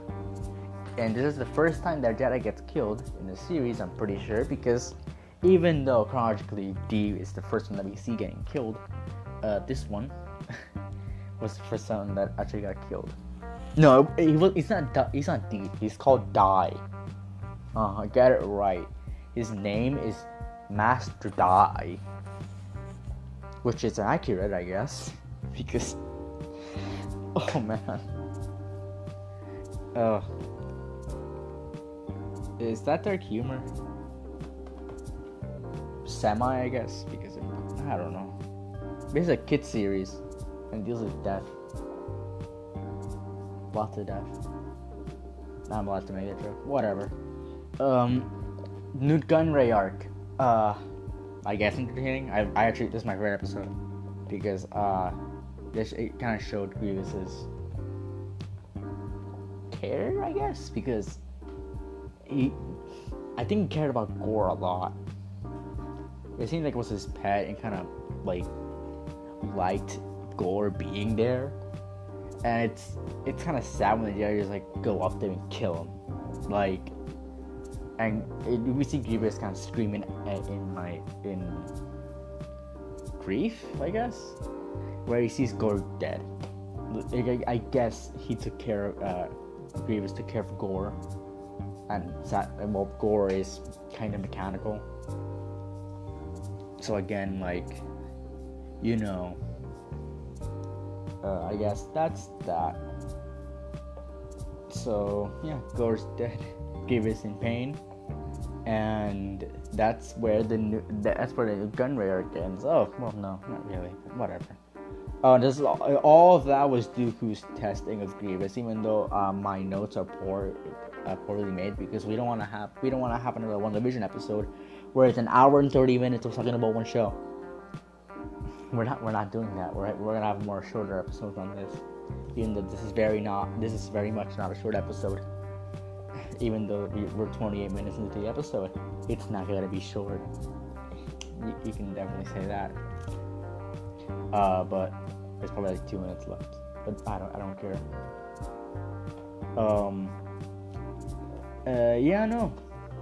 Green are good. I'll be ranking all the arcs that were featured in this part in this episode at the end. So now moving on to the final arc of this Clone Wars episode, the Floran arc, and to start off with season 1, episode 11, Dooku Captured. The episode begins with Obi-Wan infiltrating a separatist prison, I spelled prism, I'm dumb, and rescuing Anakin. They chase Dooku as he escapes from the ship after they find him in it. They shoot down Dooku, but they get shot down themselves and crash on the same planet. They enter a cave and Dooku attacks them there. Dooku meets up with some pirates while Anakin and Obi-Wan get up from the rubble of the cave. They then escape the cave after being attacked by a creature called a Gundark. Meanwhile, Dooku is taken to Floran by some pirates and later captured. Anakin and Obi-Wan are then sent to Floran to retrieve. I spelled retrieve all the E. Wow, I'm done. The second E. Dooku after being retrieve Dooku after being contacted by the pirates. After meeting with Dooku. What Dooku? Oh, I'm so dumb. Dooku, Anakin, and Obi-Wan after meeting with I apologize for my idiocy. After meeting with Dooku, Anakin and Obi-Wan are invited to a feast. The episode ends with Obi-Wan and Anakin drinking at the feast. Why can't I spell Dooku? Why do I always say Doku? It's not a thing I say. Why am I saying it now? It's Dooku. Anyways, that's not part of the episode. I really like the character of Hondo. He's one of my favorite characters up to this point because he seems kind of cool and kind of respectable, like a respectable pirate, I guess you could say. Which is like if you don't got any, if you don't like, he'll like say okay fine. Like if you back down and you back down, like what else did there stay? And even though in the later parts of this he just goes on ahead and does his own thing. So yeah, that's where we're at. And he is a bad guy, but in this one he's just like, I mean, okay, he's not, I wouldn't say he's an anti-hero, but he's more of a just like, okay, you're not gonna attack me, then we're not gonna attack. And it's like, well, I guess he does like do that in the later ones, but I don't know. He kind of changed. They kind of changed the plot. Well, now we're moving on. I have nothing much to say.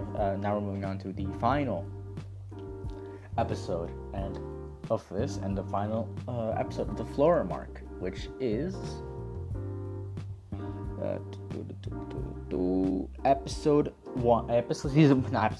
season 1, episode 12, the Gun General. More Jar Jar hijinks, let's go! The episode begins with Obi-Wan and Anakin in the same cell as Dooku. I was about to say Dooku. Then a pirate plots against Hondo, the leader of the pirates. Senator Kars and Jar Jar then arrive on Floran atmosphere, but get shot down by pirates who betrayed Hondo. Some clones and Kars did not survive the crash. Dooku and Obi-Wan then try to escape but are captured again. The Republic forces are then attacked by the traitor pirates, while Dooku, Obi-Wan, and Anakin attempt another escape. The Republic forces attack the pirates and get back the spice. The 3 escapees they are then captured again and are taken to be tortured. Dooku then escapes after Jar Jar cuts off the power in the base, and Anakin and Obi-Wan are rescued. The episode ends with them leaving Florum. The Florum arc introduced my favorite pirates, Sergeant Hondo. Hondo was one of our favorites, I guess. And this one really showed the sort of respectfulness and this kind of honor in Hondo, where he's a pirate, but he won't do things that may get him in trouble. Like, he's not a dumb pirate where he's like this guy. Like, let's negotiate with the Separatist forces when we're holding their leader hostage. He's gonna kill us all. But, he's a smart guy, so I'll give him that. And, again, Jar Jar hijinks! I hate Jar Jar. I hate Jar Jar so much. If there was a way to take out Jar Jar of Star Wars, I would gladly accept it. But there is no way to get Jar Jar of Star Wars. Oh man. It's something. So, well, now moving on to the whole thing of my opinion on this and on these first batch of episodes. And now, these were good, decent, at least decent. Like, sure, I didn't like the ones with Jar Jar in them because, again, Jar Jar hijinks. But yeah, no, they were pretty good, some decent, and it does get better. It is what the truth would say. It does get better because last time we reviewed all those older season episodes, I guess the most older we got in season 3. But when we get to those episodes, then it gets good. And these ones are just kind of meh and sometimes good. But yeah, now we're gonna rank off the arcs, and for me, we're gonna go least to greatest. Obviously, R3S3 is my least favorite, like out of all of them. The next one, I guess, would be Malevolence because it's just kind of there. Then the other one would be, I guess, Gunray, and then the other one would be the top one would be Florum. If I'm missing one, then I'm sorry. And Rookies is not part of an arc, so I can't really rank it. So I can't rank it. It's up there. It's the best one. But yeah, I guess that's it. So we will be joined by Pancakes in the next part, which is scheduled to release next Friday, and part 4 is going to release the Friday after that. So hope you stay tuned for that. Right now, thank you for listening to me rambling about Star Wars for almost 40 minutes. So thank you, and I hope you'll listen to us in the future episodes of Clone Wars and other episodes of Video Faith that are gonna come out. So thank you, and I'll see you. I hope you listen to us in the future. Goodbye.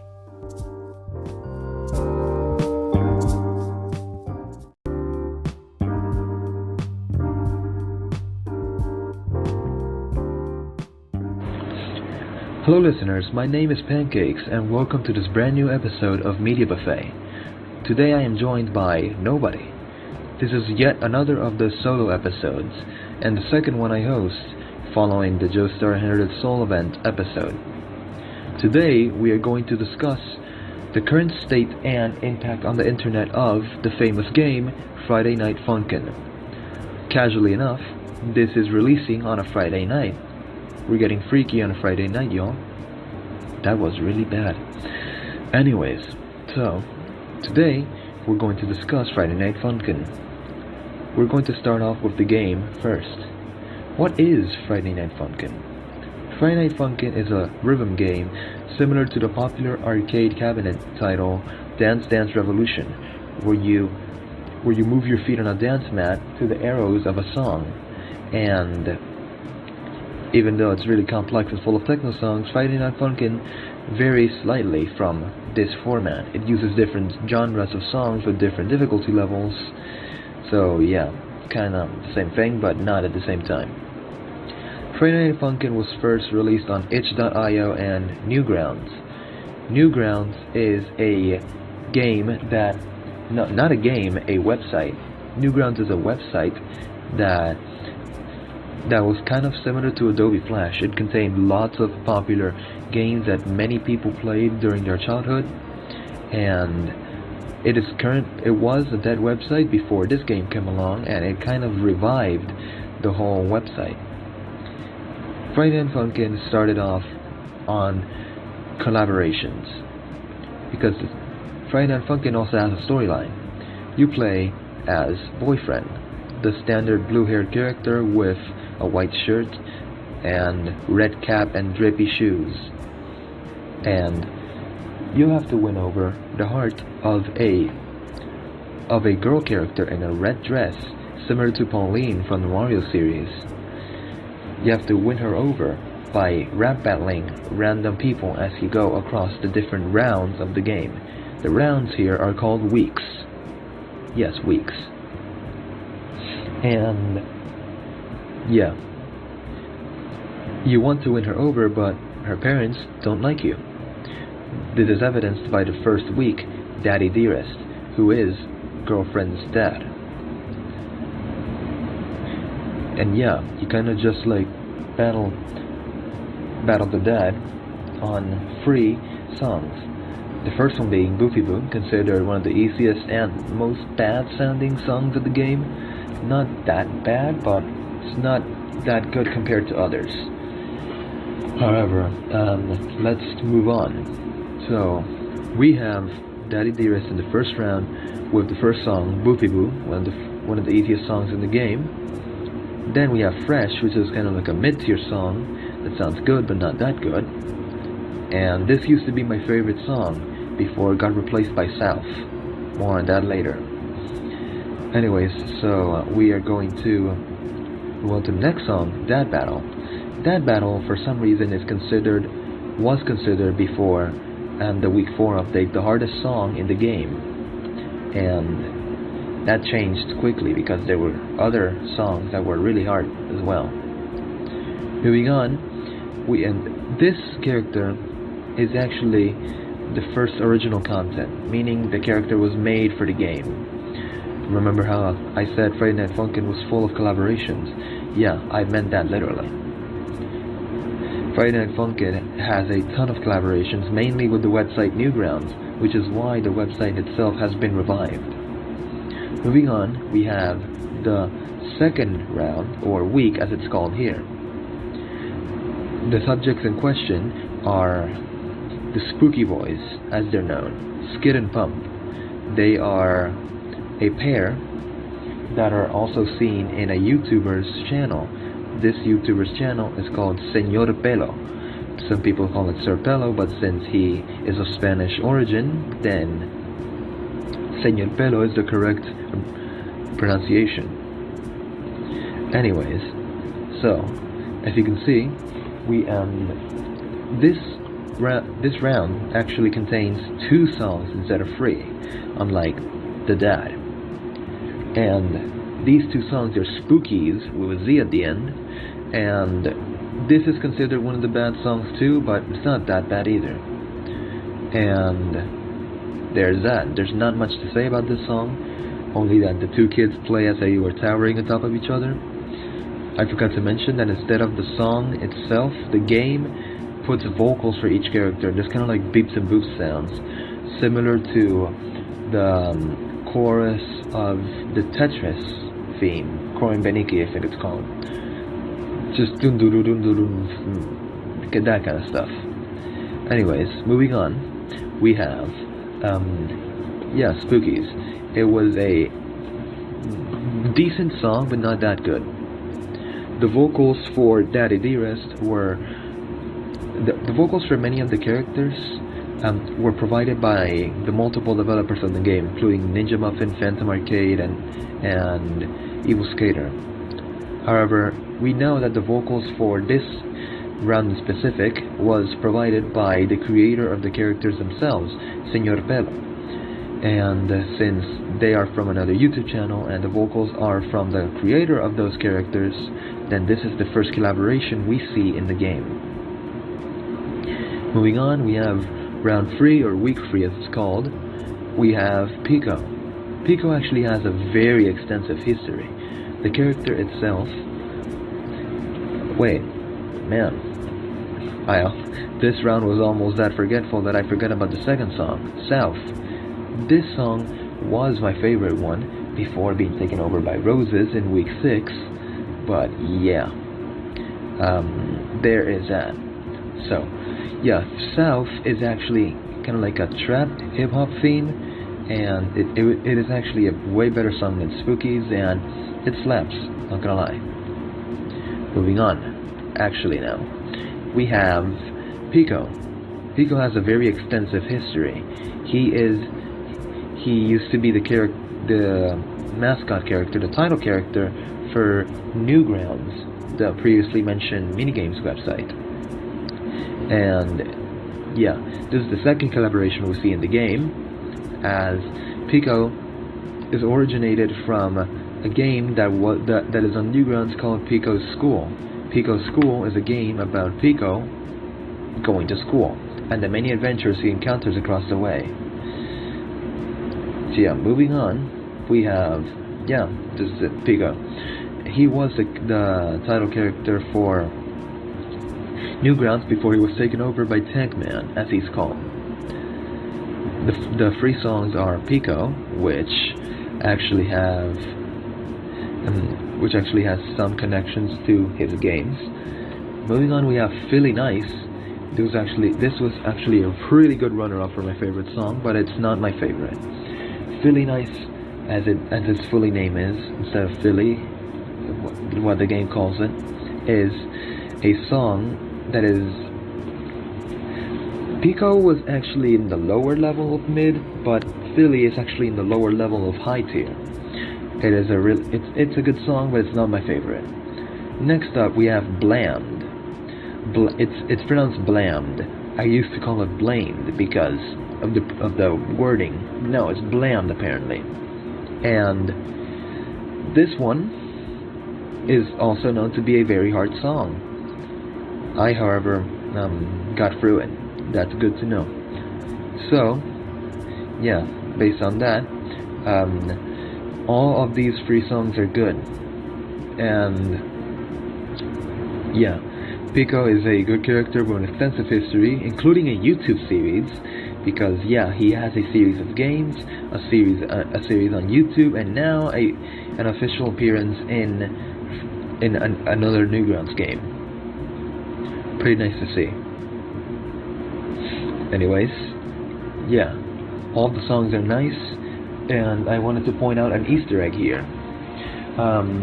Some bits of some of the songs from this week are similar to bits from songs featured in Pico's games, such as Pico's School and Pico's Revenge. Yeah, you get all that. Anyways, so now moving on. Now we have week 4, the mom update, as it was called when it came out.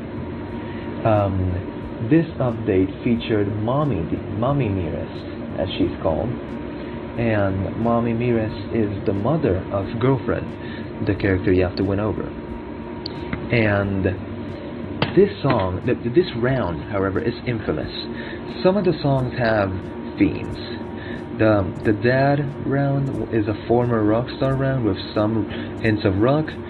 The round 2, the spooky round, as it's called sometimes, is actually the like kind of like the weird round, but they start weird, but then they actually get drippy, like lit.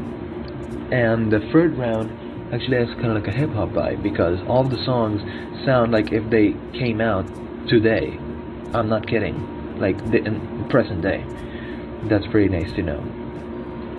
I also forgot to mention that there's only 3 songs in the game that don't use the standard beep boop language in the songs.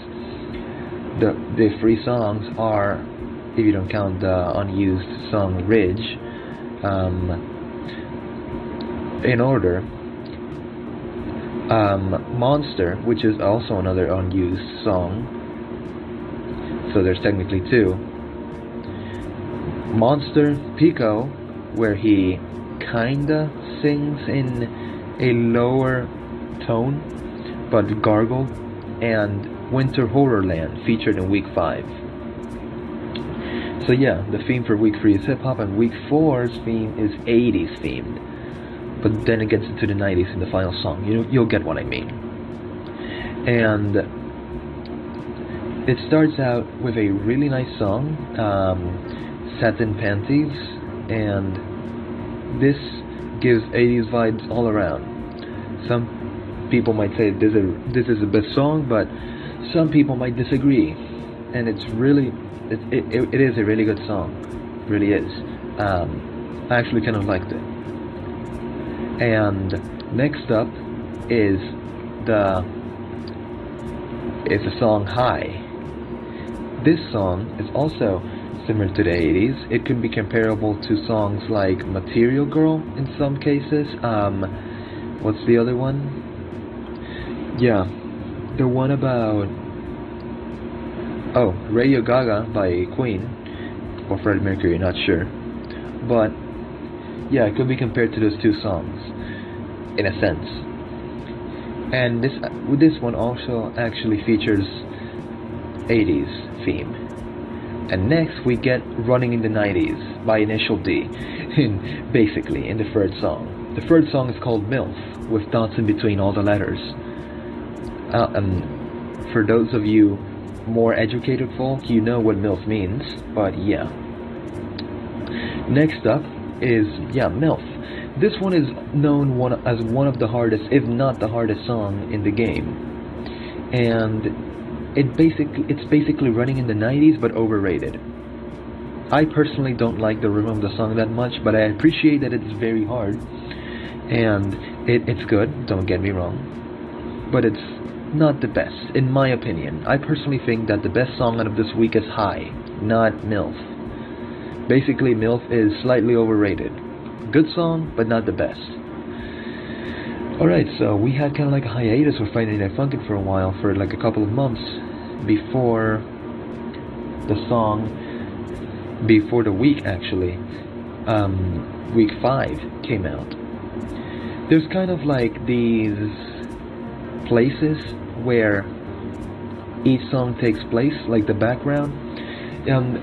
Each song, you get kind of like a standoff in between the two characters with a speaker in the background and your girlfriend standing on top of it in every song.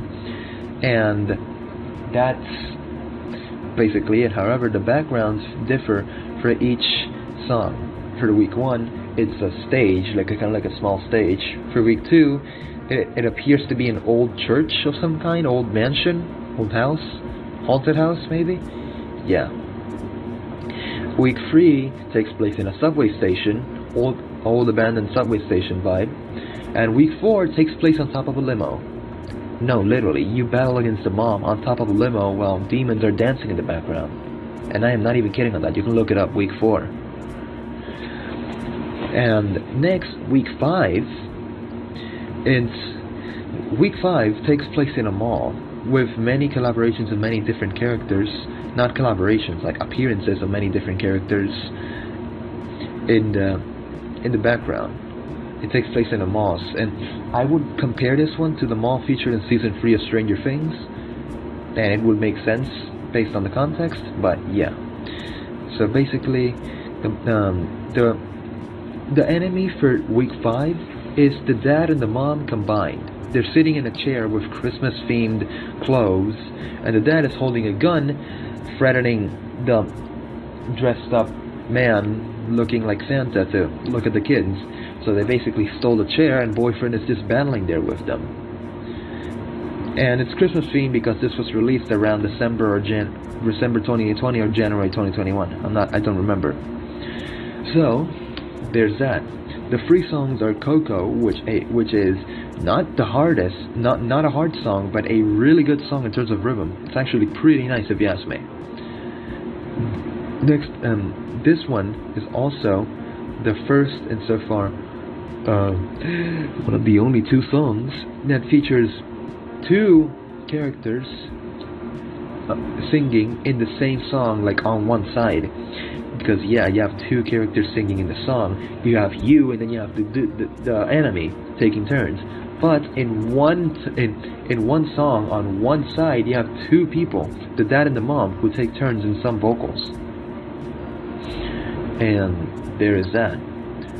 And it's actually pretty nice, if you ask me. Alright, so after Coco is Eggnog, which is a little bit harder and a little bit more complex. Yeah, it is a good rhythm song, and it is a little bit harder, so it's perfectly balanced, as all things should be. And yeah, I'll say it again, the song was pretty hard. Dare I say, harder than Coco. Very, yeah, hard. Anyways, moving on, this is the first official appearance of another character, another popular character. This character is unofficially known as Lemon Demon, however the files have him listed as Monster, so yeah. And this is basically a black body but with a lemon head. I'm not kidding. This character's first appearance was technically in an unused song called by the same name, Monster. This is one of the other songs that feature human lyrics, but it's sadly unused, so Lemon Demon made his first official appearance in week 5 in the third song, Winter Horrorland. And the lyrics for Monster and Winter Horrorland are both a bit disturbing. Your discretion advised, so if you want to look those up, I strongly advise that you be careful. Anyways, moving on, Winter Horrorland, yeah, one of the songs. Winter Horrorland actually had a bit more rhythm than Monster, because both have incredibly offbeat rhythm, but it's actually a bit better than Monster, the song. So, yeah, there's that. I forgot to mention the characters that appear in the background. There are many, but I only remembered a couple of them. Some include Henry Stickmin from the Henry Stickmin series of games, such as escaping the prison, stealing the diamond, fleeing the complex, all that. And Super Meat Boy from Super Meat Boy. And in the background for both songs, Lemon Demon also appears in kind of like the right side. You get to see it. And there's also some characters behind the speaker, like the loud speaker in the background. Not the loud, the big speaker. Alright, so next up, we have Week 6. Week 6 is actually pixelated because it apparently takes place inside a game. And there is that. So, on that, this character is known as Senpai, which in Japanese means upperclassman, but is mostly used for lovey-dovey purposes because of the game Yandere Simulator. But yeah, this is actually pixelated because it takes place inside a game and has kind of like retro and romantic dating game vibes in some cases, of course. And I'm gonna compare that with this. There's that. So the first song is actually called Senpai. Same thing with Pico. Name the first song after the title character. Great. So this actually gives you like the romantic, lovey-dovey vibes, and it's not hard, but you could make it a bit hard if you want. Honestly, because this song is actually pretty easy for me, but it's not that good. Right, so coming up we have Roses. Roses was actually my third favorite song, like my third song that I claimed as my favorite before it was changed by an upcoming song that I will mention after this. So, yeah, Roses, along with Dad Bow and MILF, is actually known as one of the hardest songs in the game because of the consistency of this. of this song. So for those of you who play romantic dating games, you know how when the jock or the jerk appears and a different, more fighting-esque music starts playing, kind of like a Street Fighter theme, but a bit more slow. It's called yeah. Based on the storyline, I can't tell you what Pico's purpose is, but Dad and Mom, that's self-explanatory. I can't explain any lore, but this one is apparently a spirit that the dad trapped in a game, because the dad apparently won the battle with Senpai, who also wanted to date girlfriend, by the way, and there is that. Yeah, he just wanted to date the girlfriend, but failed to beating the dad, and got stuck in a game by the same person. Right, so moving on. After Roses, he gets extremely pissed off and turns into a red spirit, known as Spirit in the game files. Spirit is a red spirit, self-explanatory, but his song is called Thorns, as in spiky things and plants. And it's a good song, don't get me wrong. It switches from rom-com vibes to hip-hop vibes? Maybe? Yeah, there's that. So, yeah, that's the end of week 6. And now, we actually kind of had like a hiatus, because we didn't have an update coming out in a while. The last Friday Night Funkin' update before the current one came out in February, which was the week 6 update. After this, the rise of mods came. People actually started modding the game, with some very notable mods, including versus Witty, versus Tricky, versus Mad from Wii Sports. Yes, they actually made a mod for that. Mid-Fight Masses, which is a church-themed mod with a girl turning into a demon, and a Russian parody country ball. Not literally, but just a joke. Yeah. Those are some notable ones. Others including Sky, the Hex. What others can we add? There's not that many yet. Yeah, some good ones. There are skin mods too. People have been adding Dream SMP characters, JoJo's Bizarre Adventure characters, among others. There have been many, in fact. Don't get me wrong, many, and I mean many. Yeah. So there's that. Friday Night Funkin' kind of had like an absence in updates from February until recently, April, when Newgrounds released a timed exclusive. Kind of like getting a PS5 on any website these days. It's not gonna happen. It goes out of stock in 2 seconds. The servers are always full, but as of this Friday, the week is supposed to come out, and week 7 is the title character is Tankman from Newgrounds. Tankman is the current mascot of Newgrounds. Actually has a series of his own, but from my perspective, I haven't seen any other media, but yeah, he has a series, a short YouTube series, and it was actually pretty good. I watched it, pretty nice. So they make many references to the actual series in this thing, and they feature a lot of cutscenes referencing the series, and it appears that Tankman knows about Pico, because honestly speaking, he refers to him as the sexually ambiguous teenager when he arrives. Yes, spoiler alert, he arrives. So this week is actually pretty deep diving into the lore, because it starts out with a cutscene, like they're in the middle of a battle, and then boyfriend and girlfriend appear. Well, would you look at that? Who do we have here?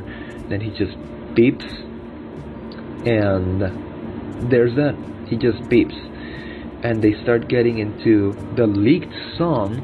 One of the developers, Ninja Muffin, actually put a tweet and deleted it at 30 seconds afterwards, but some people actually got it.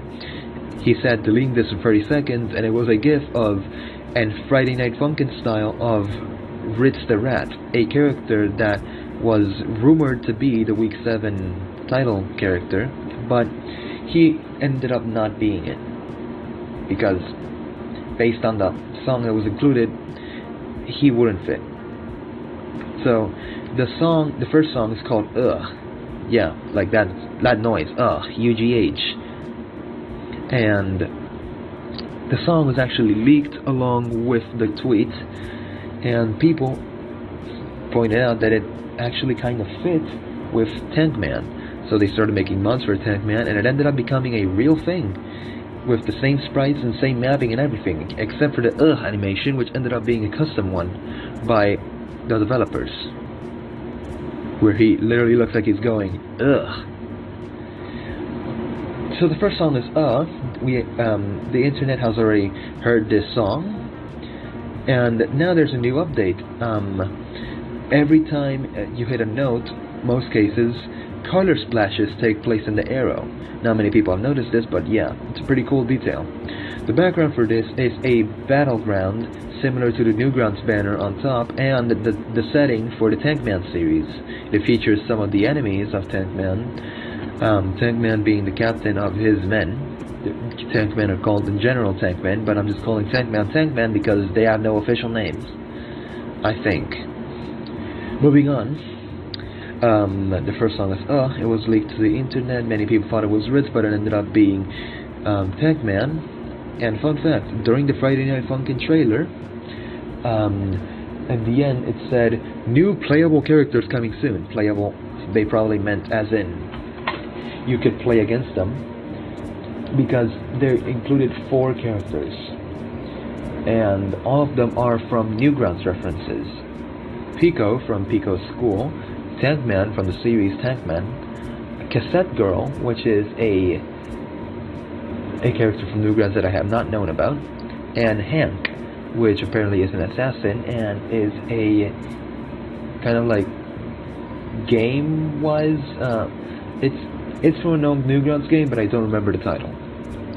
Anyways, so yeah, those are the 4 characters that were rumored to be coming in the game as playable characters soon, because they were in the teaser.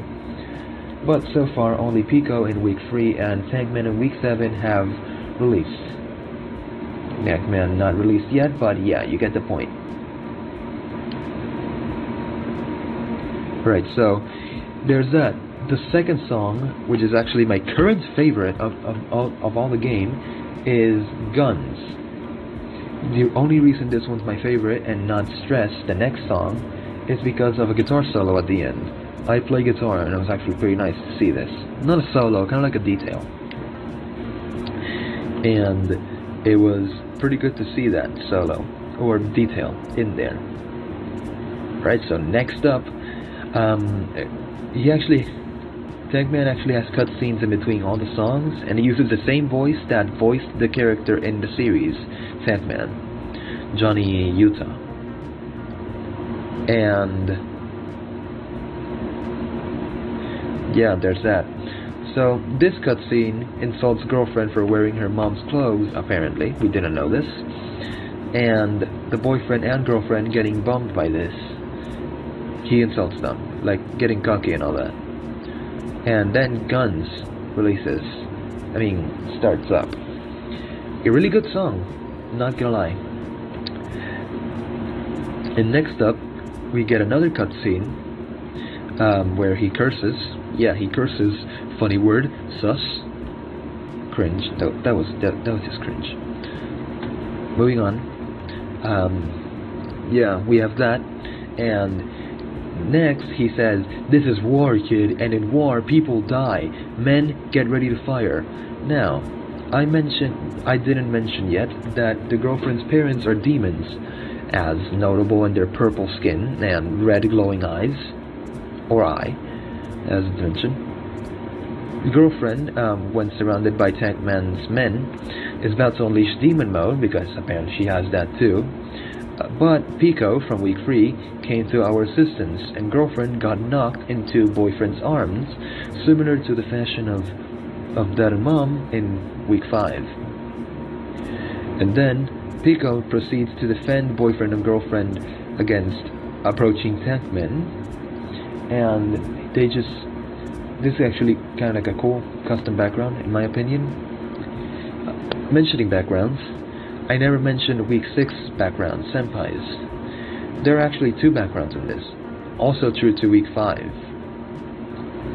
Week 5's background, yeah, is the mall, but then the second background is a darkened mall, also similar to Stranger Things Season 3. Spoiler alert. So yeah, spoilers. And yeah, it's kind of like a darkened mall with some blood on the Christmas tree. Yeah. And then week 6 is literally Yandere Simulator, a high school full of loving girls. Then it changes to Mad Girls, and then it changes to an abandoned underwater like school, like Japanese school. And yeah, you get that. And there is that. So week 7's background, I already said that. But this background is Pico standing on top of the speaker as he defends boyfriend and girlfriend who boyfriend is singing with girlfriend in his arms. Chat moment. And Pico shoots a total of 81 tank men during his massacre. Pretty good thing to see there. And Stress is also a really good song. In terms of rhythm, really good, very close up to favorite of the week. But Guns comes in first because of that guitar bit in the end.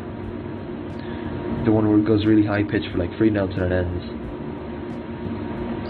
And yeah, Stress is basically boyfriend and girlfriend battling against Tankman, while Pico is shooting 81 Tankmen in the background. Don't worry, it's blue plasma bullets. There's no actual... Yeah, there is blood, but not that visible. It doesn't matter anyways. This game isn't aimed for kids. It's more aimed for like nostalgic man-children who played Newgrounds when they were little.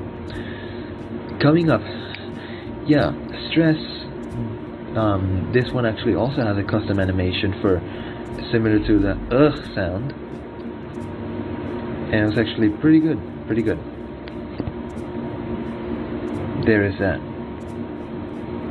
There's also an animation, yeah, pun intended. There is a point in the song where Tankman says, pretty good, as in congratulating boyfriend as he's singing. So there's a custom animation for this as it happens. Pretty nice if you ask me. So coming up, yeah, the custom animation, and that is currently all the content we have for Friday Night Funkin', excluding the mods, which are dozens, literal dozens, currently. As I said, some notable ones include Witty, Tricky, Zabodilla, yeah, Friday Night Masses, Sky, the JoJo skins, the Dream SMP skins, Matt from Wii Sports, yeah, you get that. And fun to mention, Tricky is actually from the same game as Hank, one of the characters that is confirmed to be coming to the game. And all the others are just original content, except for Matt from Wii Sports, which is from Wii Sports, and Wii Sports Resort, and Wii Party. And yeah, those free Wii games. So yeah, that's all the content we have. Now I'm going to give my honest opinion on the community itself. Friday Night Funkin' has had a pretty good community so far. Friday Night Funkin' seemed like it was going to die in a couple of months because no new weeks were coming out, and basically there was no confirmation that week 7 was gonna come out. However, yeah, so that is what happened. Week 7 came out and it revived Friday Night Funkin' and Newgrounds as well. There's actually a Kickstarter kind of like a hedge fund, like a donation fund basically. A Kickstarter for Friday Night Funkin', which when completed is gonna have the title Friday Night Funkin' the full ass game, apparently. So next up is, yeah, that. Because as the week 7 timed exclusive came out, which can currently only be played on Newgrounds until it comes out this Friday, which is basically when you're hearing this, most likely April 23. But there's that. There's a Kickstarter that has multiple goals in its mind, including additional weeks or rounds, playable characters, and basic and other things such as online multiplayer, which is already accomplished. The maximum goal is at 1.8 million. Yeah, for a game, 1.8 million dollars, and that's basically it. The maximum goal currently is 1.8 million. I do not remember what is the current maximum goal, but it is valued at 1.8 million dollars, and I am not kidding. If they reach that amount, they're going to do that. The goal is the 10-week epilogue, which is basically a story mode, stating that it's going to be 10 plus weeks of story mode, like just lore. The goals in order are $85,000 mobile build, custom character creator $185,000, sharing network $215,000, fully animated cutscenes $415,000, 5 additional weeks $615,000, online multiplayer $665,000, 5 additional weeks, 5 additional other weeks $865,000, 10 plus playable characters $965,000, another 5 additional weeks $1.165 million, erect difficulty, kind of like when in games where you have the easy, normal, hard, and then expert or master difficulty. This is the erect difficulty, $1.465 million, and the final goal, 10-week epilogue, $1.865 million. Currently speaking, the game reached its target goal of 60k, like just for the base game, in literal hours after the week 7 limited exclusive came out. And there's basically that. I think it has reached 1.15 million, 1.15 million actually. And there's still 25 days to go. So this thing can actually reach its maximum goal really quick. Technically speaking, it already has reached the goal of more than 10 playable characters. It only has 3 goals left. 5 additional weeks, erect difficulty, and 10 plus week epilogue. There's that. So, yeah, the impact on the community. It has had a pretty good community so far, and especially on the mods. They have done some really good work with those. The hardest on all of the mods currently, I personally think it's Target Practice, the third one in the first round of Matt from Wii Sports. Really good song. I really recommend it.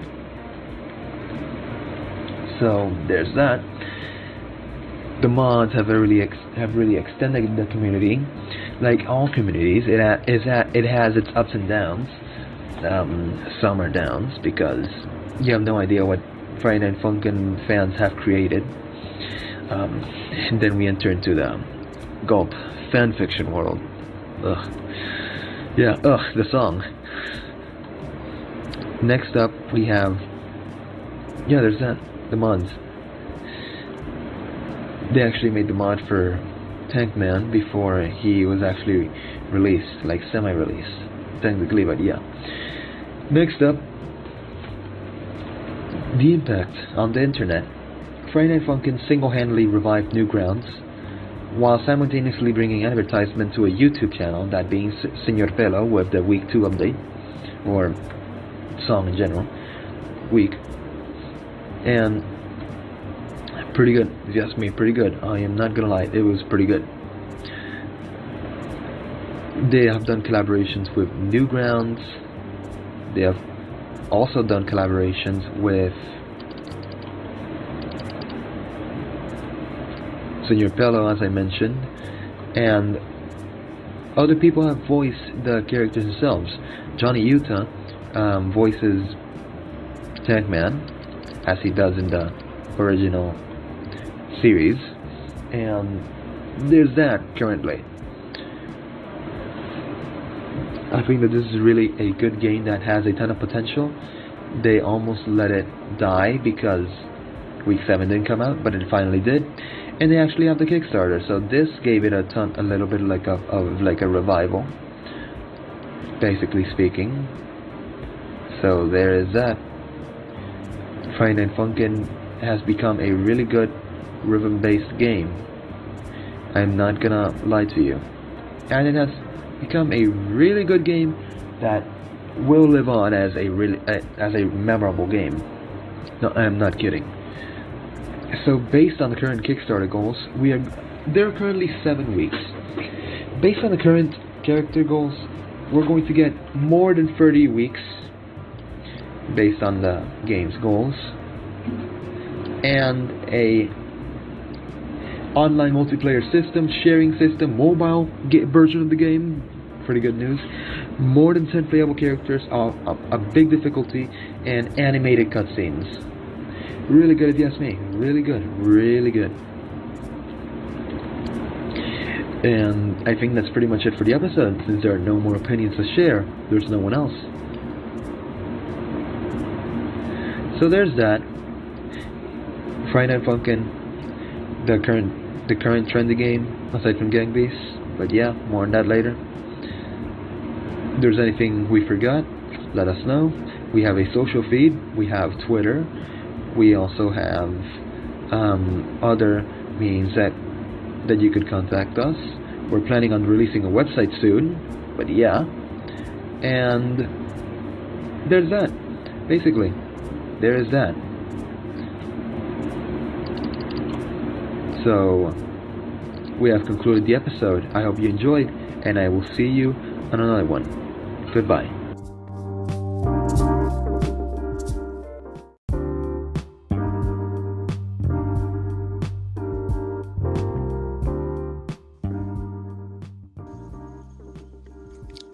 Hello, my name is Mercury, and welcome to this brand new episode of Media Buffet. Today I'm joined by Pancakes and Seed. How are you both? I'm good. I'm honestly just wishing to die right now. Very different ideologies, I see. Anyways, we are now reunited to talk about Sony again, well, PlayStation again, with these brand new State of Play that came out today at time of recording, yesterday at time of release. So this was pretty short, so we expect a relatively short episode. There's not much to talk about, so I guess we'll just dive right in. So the first thing they announced is Subnautica Below Zero for PS4 and PS5. So Pancakes and Jesse, what are your opinions on Subnautica Below Zero or just the franchise as a whole? Pancakes, you first. Subnautica. Which one's that one again? Oh, right. Big sharks kill you if you get off the boat. Got it. Explanation for alien sharks. They're still sharks. They're not really sharks, whatever. Keep going. Okay. So, I've seen the game. It's good, but it doesn't interest me. Gamers, even though they want to get multiple games, they also have a budget, and Subnautica is not within that budget. What do you mean? It's $30. It was free for like a month.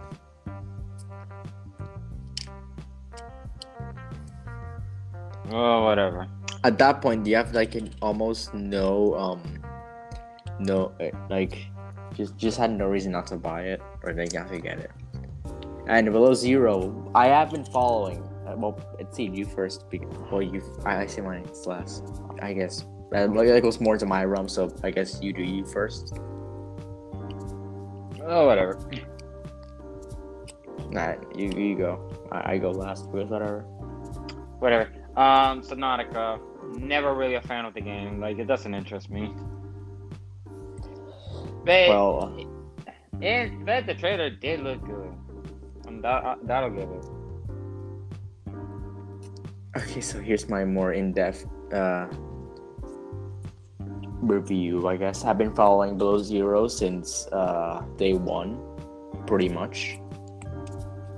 and I've been following close to development. The development started in a few weeks before the release of the original game in 2019. That was in 2019. The original game finally released, and or 2018. I'm not too sure. All I know that was like, I think it was 2018, not 2019. Maybe I'm an idiot. I don't know.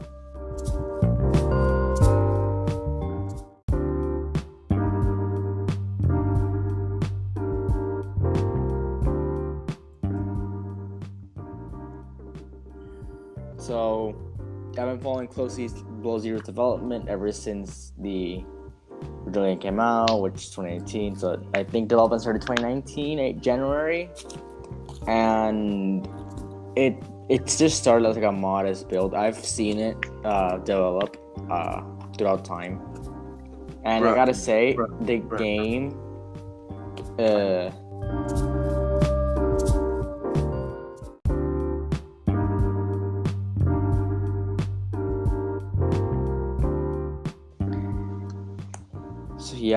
The first build came out in January, and I saw the game grow from then on, and I honestly got to say that the game looks better, not like visually, but like much more story-wise. I kind of just I like more the original vision that they had rather than the new one. I don't know how to feel about the new one. I haven't seen much of it.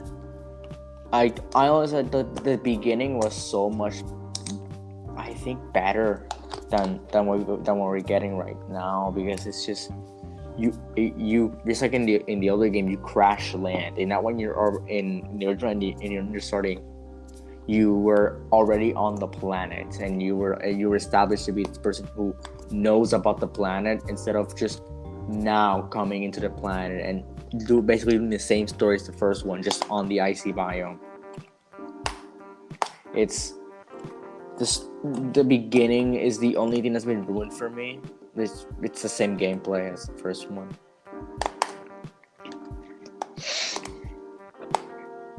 So I guess that's just me, and now we're moving on to the next thing they announced, which is much less just in the announcement for Below Zero. They announced that Subnautica is getting an upgrade for PS5.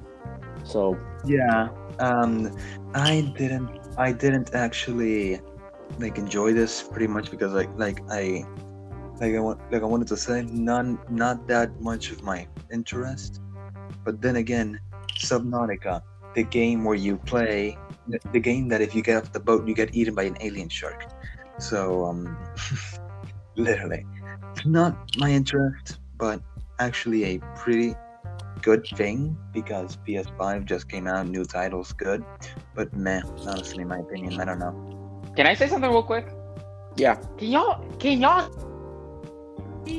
sound like y'all happening in your lives, man. I swear to God, nobody's gonna watch this type of At least I'm not the one interrupting this time.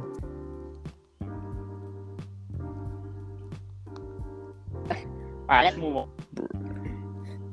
Okay, so I'm keeping that in. so how Yeah, that was was good. That was good. That was good. Don't cut that. That's funny. All right, viewers, sorry. At least I didn't mention our full name. So, funny content, I guess. We're deeply sorry.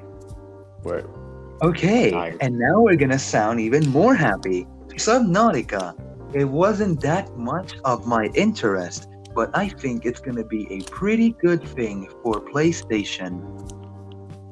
Okay, don't sound like that. I like that. I That's for the went content, I from- guess. Alright, Thanks for the let's added move on. runtime. Let's just move on. So, my closing thoughts. Subnautica, I bought it for $30. I'm gonna get it. Anyway, so anyone's interested, PS5. I was gonna call it PS5 only, and they will both release on May 14th of this year because they're not gonna remain for next year. That's Game is Among Us. Among Us. Among Us. Dun, dun, dun, dun, dun, dun, dun, dun. Dun, dun, dun. That's for the copyright. Oh no. Just change the pitch, to be honest. Just change the pitch and tempo. Just do it. Not gonna lie. This surprised me because then again, game companies wait until it's too late to make to put dead games into their consoles. Same thing happened with Fall Guys and Among Us for Switch. This is dead. It's a dead game. Like you can't. Like, But then again, you gotta admit, when this happened, Sony was pretty sus. You can't lie. What the? Okay, whatever. I don't know if I should agree on that. Yeah.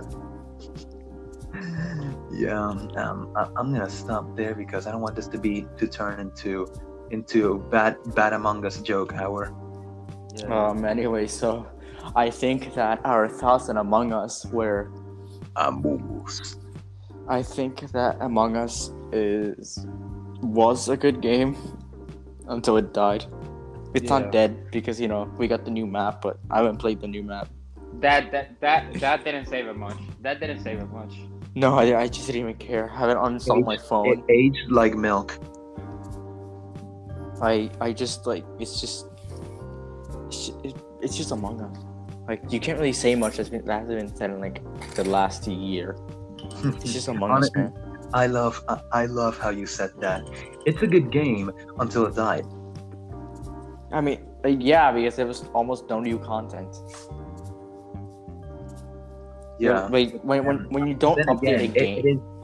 But then again, it is a phenomenon to see how a simple game can perform better than a AAA game that developers spend many hours on. just from the means, I can't give any real examples.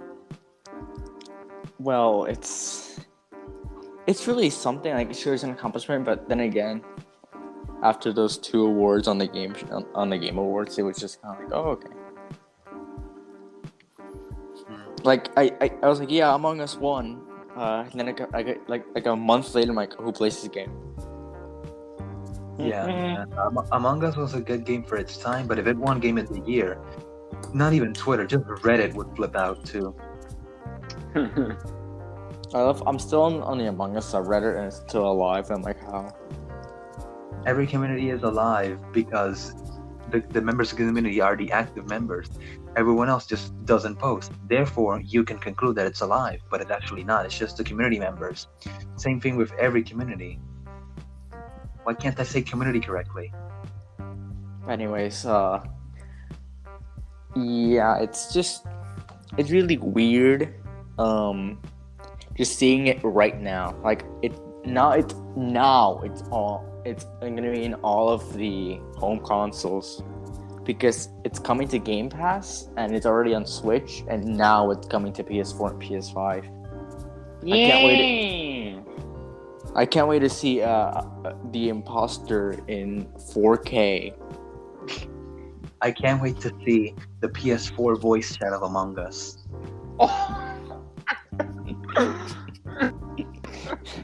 It's gonna be you thought going to court. Yeah, you thought going to court was bad. Imagine Among Us PS4 voice chat. It's gonna be 4 people arguing because no one's gonna play the game. That's gonna be toxic as well. It might have the game is like, hey, we can just we can just voice chat in the game now that it's a PlayStation, and it becomes alive. And it's pretty bad when you think about it. But then there's the Xbox Live voice chat. Oh no! Oh, That's worse. back in its time. Yeah, but that hasn't happened yet, so we can't say that. I don't know if. Anyways, I remember in the State of Play that they showed a new skin. Oh yeah, for Ratchet and Clank. Yeah. They're gonna add a Ratchet skin, and they're gonna make a Clank pet. Awesome. That's perfect. Bruh, for the S spot, they're gonna put Halo, like not Halo, Master Chief. You're gonna put Halo rap. There we go. I didn't just say the character's name was Imagine Halo. imagine they put Steve. They're not gonna put Steve. They're not gonna put Steve. No, but just imagine. What do They you put want? Like a blocky astronaut? Okay, like that one meme on Reddit that was 4 years ago. That was just up for a few blocks. That look like the Among Us characters. That's what you want. No, just no. The one that says this means from the future, you wouldn't get it. And it's just that walking around like floating. Mm-hmm. It's just like a red block and a sign block like on it, just floating across the map. And when it does a kill animation, it just stands there and you die. Is that what you want for Minecraft rep in Among Us? No, bro. It was a joke. Stop dissecting the joke. The joke has been dissected and I made into another joke. Thank you. Nice, awesome. Who are you, a doctor? Maybe, but I don't have a doctorate. I'm a doctor. You don't need I'm to a get a doctor. doctorate to be a doctor. I'm a doctor in name only. My name is Doctor. Ah, yes. Dr. C. Cheese. Thank you. Anyways. No, wait. Hang on. I wanted to say something. I wanted to say something, but your doctor. Oh yeah, you can be a doctor without having a doctorate. You know. Do you have Alzheimer's? No. You just mentioned that. No, you see, because there's something called an illegal doctor. Okay, Forget about that. Forget about that. No, just no. Oh yeah, like Alzheimer's. Let's go. Yeah. No, you have Alzheimer's. So let's forget about that, like those people in the hospital, and let's move on to Ratchet and Clank Rift Apart, which Yes, like that took like 10 minutes of the whole stream. it's Sony's like next big release, so I get it why, but then again, why 10 minutes of the whole thing? It was half of the entire stream. It was half of the entire stream. Like not even half, I think like 60%, and like 70, and like 20% was Subnautica, and then 10% was Among Us. Yeah. And Rift Apart looks cool. For me, it feels like that, like the same thing I have on Miles Morales, where I saw it and I'm like, this is in the same franchise and it looks so much cooler. Does the PAL version of Miles Morales have the title Kilometers Morales? No. Man, I wish it had. No. No, it would be a pretty cool thing, you know. No. No, just yes. Just No. Yeah. No.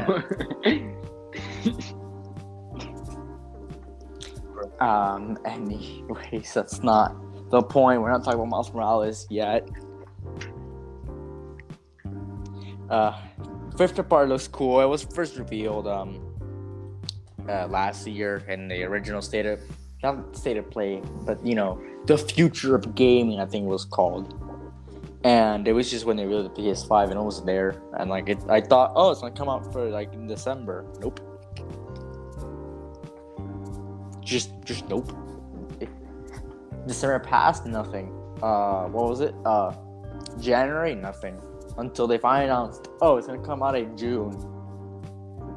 Like, what were you doing the whole time? It took you a year to finish this game. It looked good in the June reveal. It just had like this little like stop when it was loading other worlds, and now it doesn't. Like that was the only fix I could see. Like, oh, this has been removed. That took you a year. This has been removed. That took you a year? Really? I'm gonna say this real quick. I'm gonna say this real quick. This has been the most boring episode we have ever made. Not really. We have a few jokes here and there. Hey. Yeah. There, I made it more entertaining. Yahoo. There's nothing much to talk about.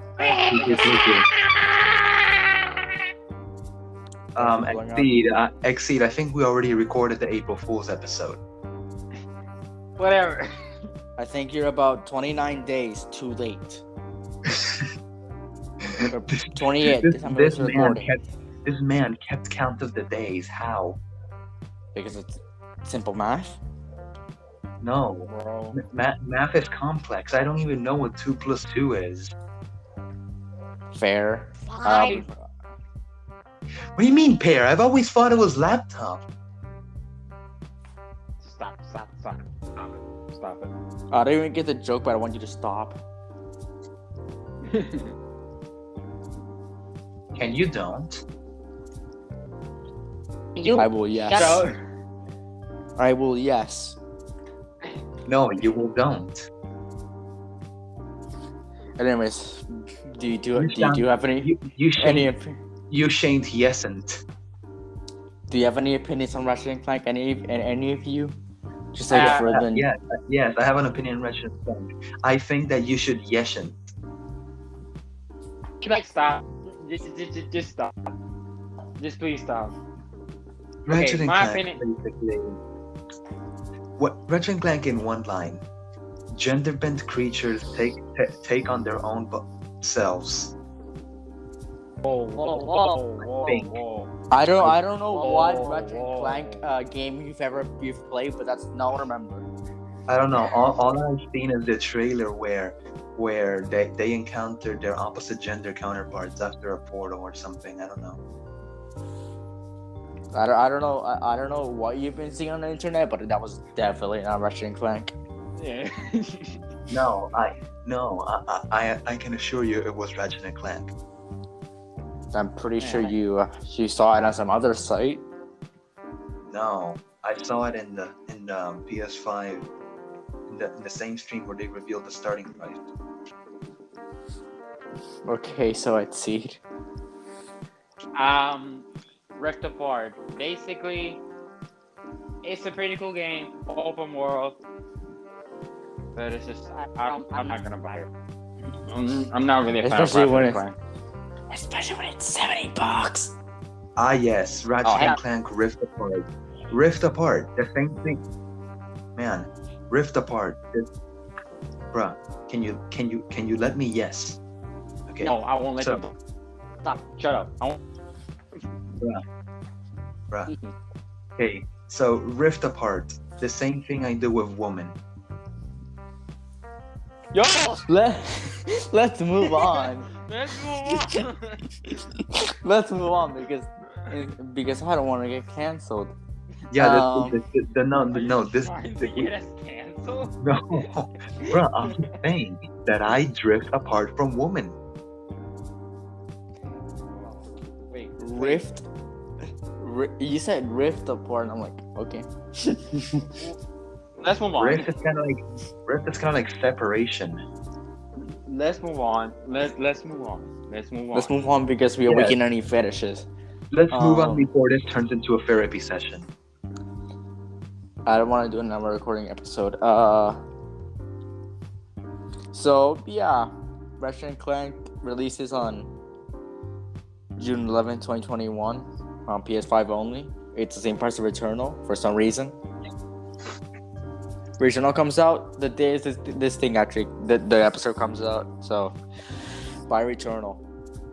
I haven't played it. I don't even care. I actually forgot it was coming out. I'm just saying, hey, Returnal's coming out. You know it's coming out the day of this uploading new Pokemon Snap. So for some reason, Returnal and Pokemon Snap are coming out the same day. Ah yes, Doom and Animal Crossing. Just like Doom and Animal. Like I have another game I was like following. Like, oh, this game comes out on the same day. I'm like, oh, okay. Okay. These two games that I follow kind of come on the same day. Oh, okay, that's cool. And it was nothing. It was like, oh, Returnal and Pokemon Snap, but they're not gonna make any banner of it. So fun fact: and when the PS5 actually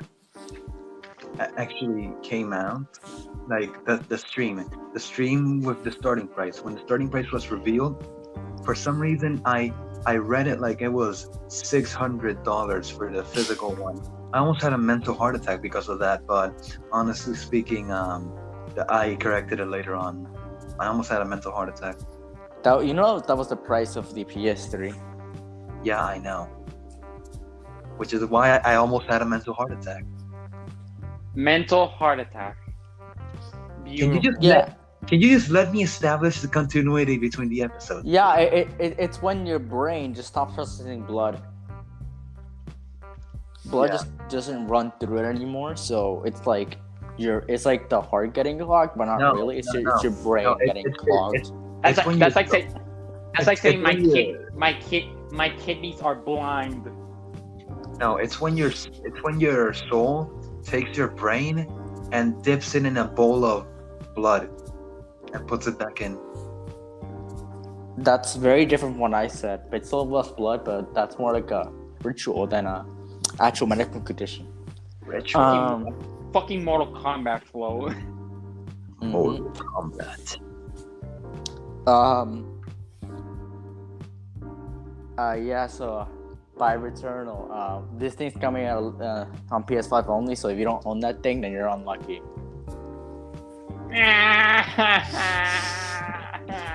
I mean, if you didn't want to pay for $70 for furries, then you're out of luck.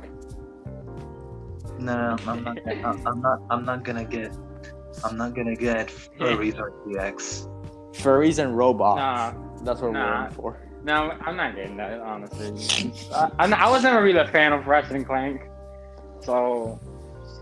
Anyways, another further news. Horizon Zero Dawn is free on for everyone on PlayStation until May something. I forgot. It's somewhere in May. So go get it, please. It's a good game. I've played it. Awesome. I paid $20 for it, not knowing. That was like a year ago. I paid $20 for it at the Compilation. So if it comes out of this offer, then I'd still probably buy it. It's $20. I don't have storage on my PS4. Nice. I have so many games that take up so much space. Oh my god. That's nice. Anyways, I think that's gone far too long for announcements, and we've been talking about other things for way too long. So Too far. Yeah, too far. So I want to establish a theme, like a bonus theme, because I want to talk about there are certain levels of difficulty for things in life.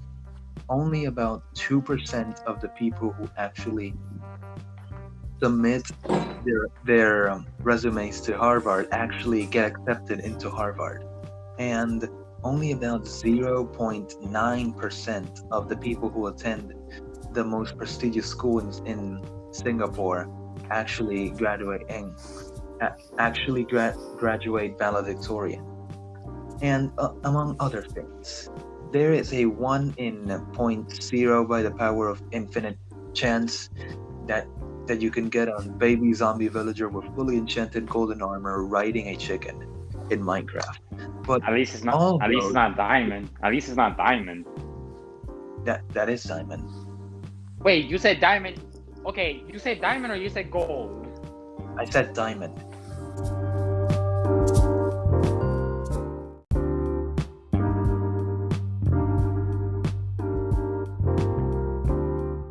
Imagine netherite. No. I don't even want to know the chances of that. But anyways, none of those. I wouldn't even run. I would just leave the world. I would quit the game. I'm You not just fighting delete the that. you would just see that. delete the app. You would just see that nod and say, I'm deleting Minecraft if I see that. No, you're No, gonna go. you just join your PC. You're gonna go. No. Anyways, you're gonna anyways, none of those compare to the difficulty of getting a PS5 while it's still in stock. hasn't stopped some people. So, yeah. I hope you enjoyed this episode for what it was. Something, I guess. You know what's boring as hell? Hold on. I'm still establishing the theme of PS5 getting, bruh. I think we already got the point. No. It's okay. Let me just say Stop. that scalping should be illegal, not just for the PS5, but for any product. Nah, you're But- salty. No, there are more You're- bots buying. There are more bots buying PS5 than actual people, and that's insulting to Sony. So it should be banned. Scalping should be removed from existence. You get arrested for at least 2 years for bank fraud. You're salty as hell, bro. I'm not salty. I'm not salty, Exceed. I have reached beyond the level of salty. I am the grains of salt in the ocean before they get turned into salt to sell at Walmart for $2.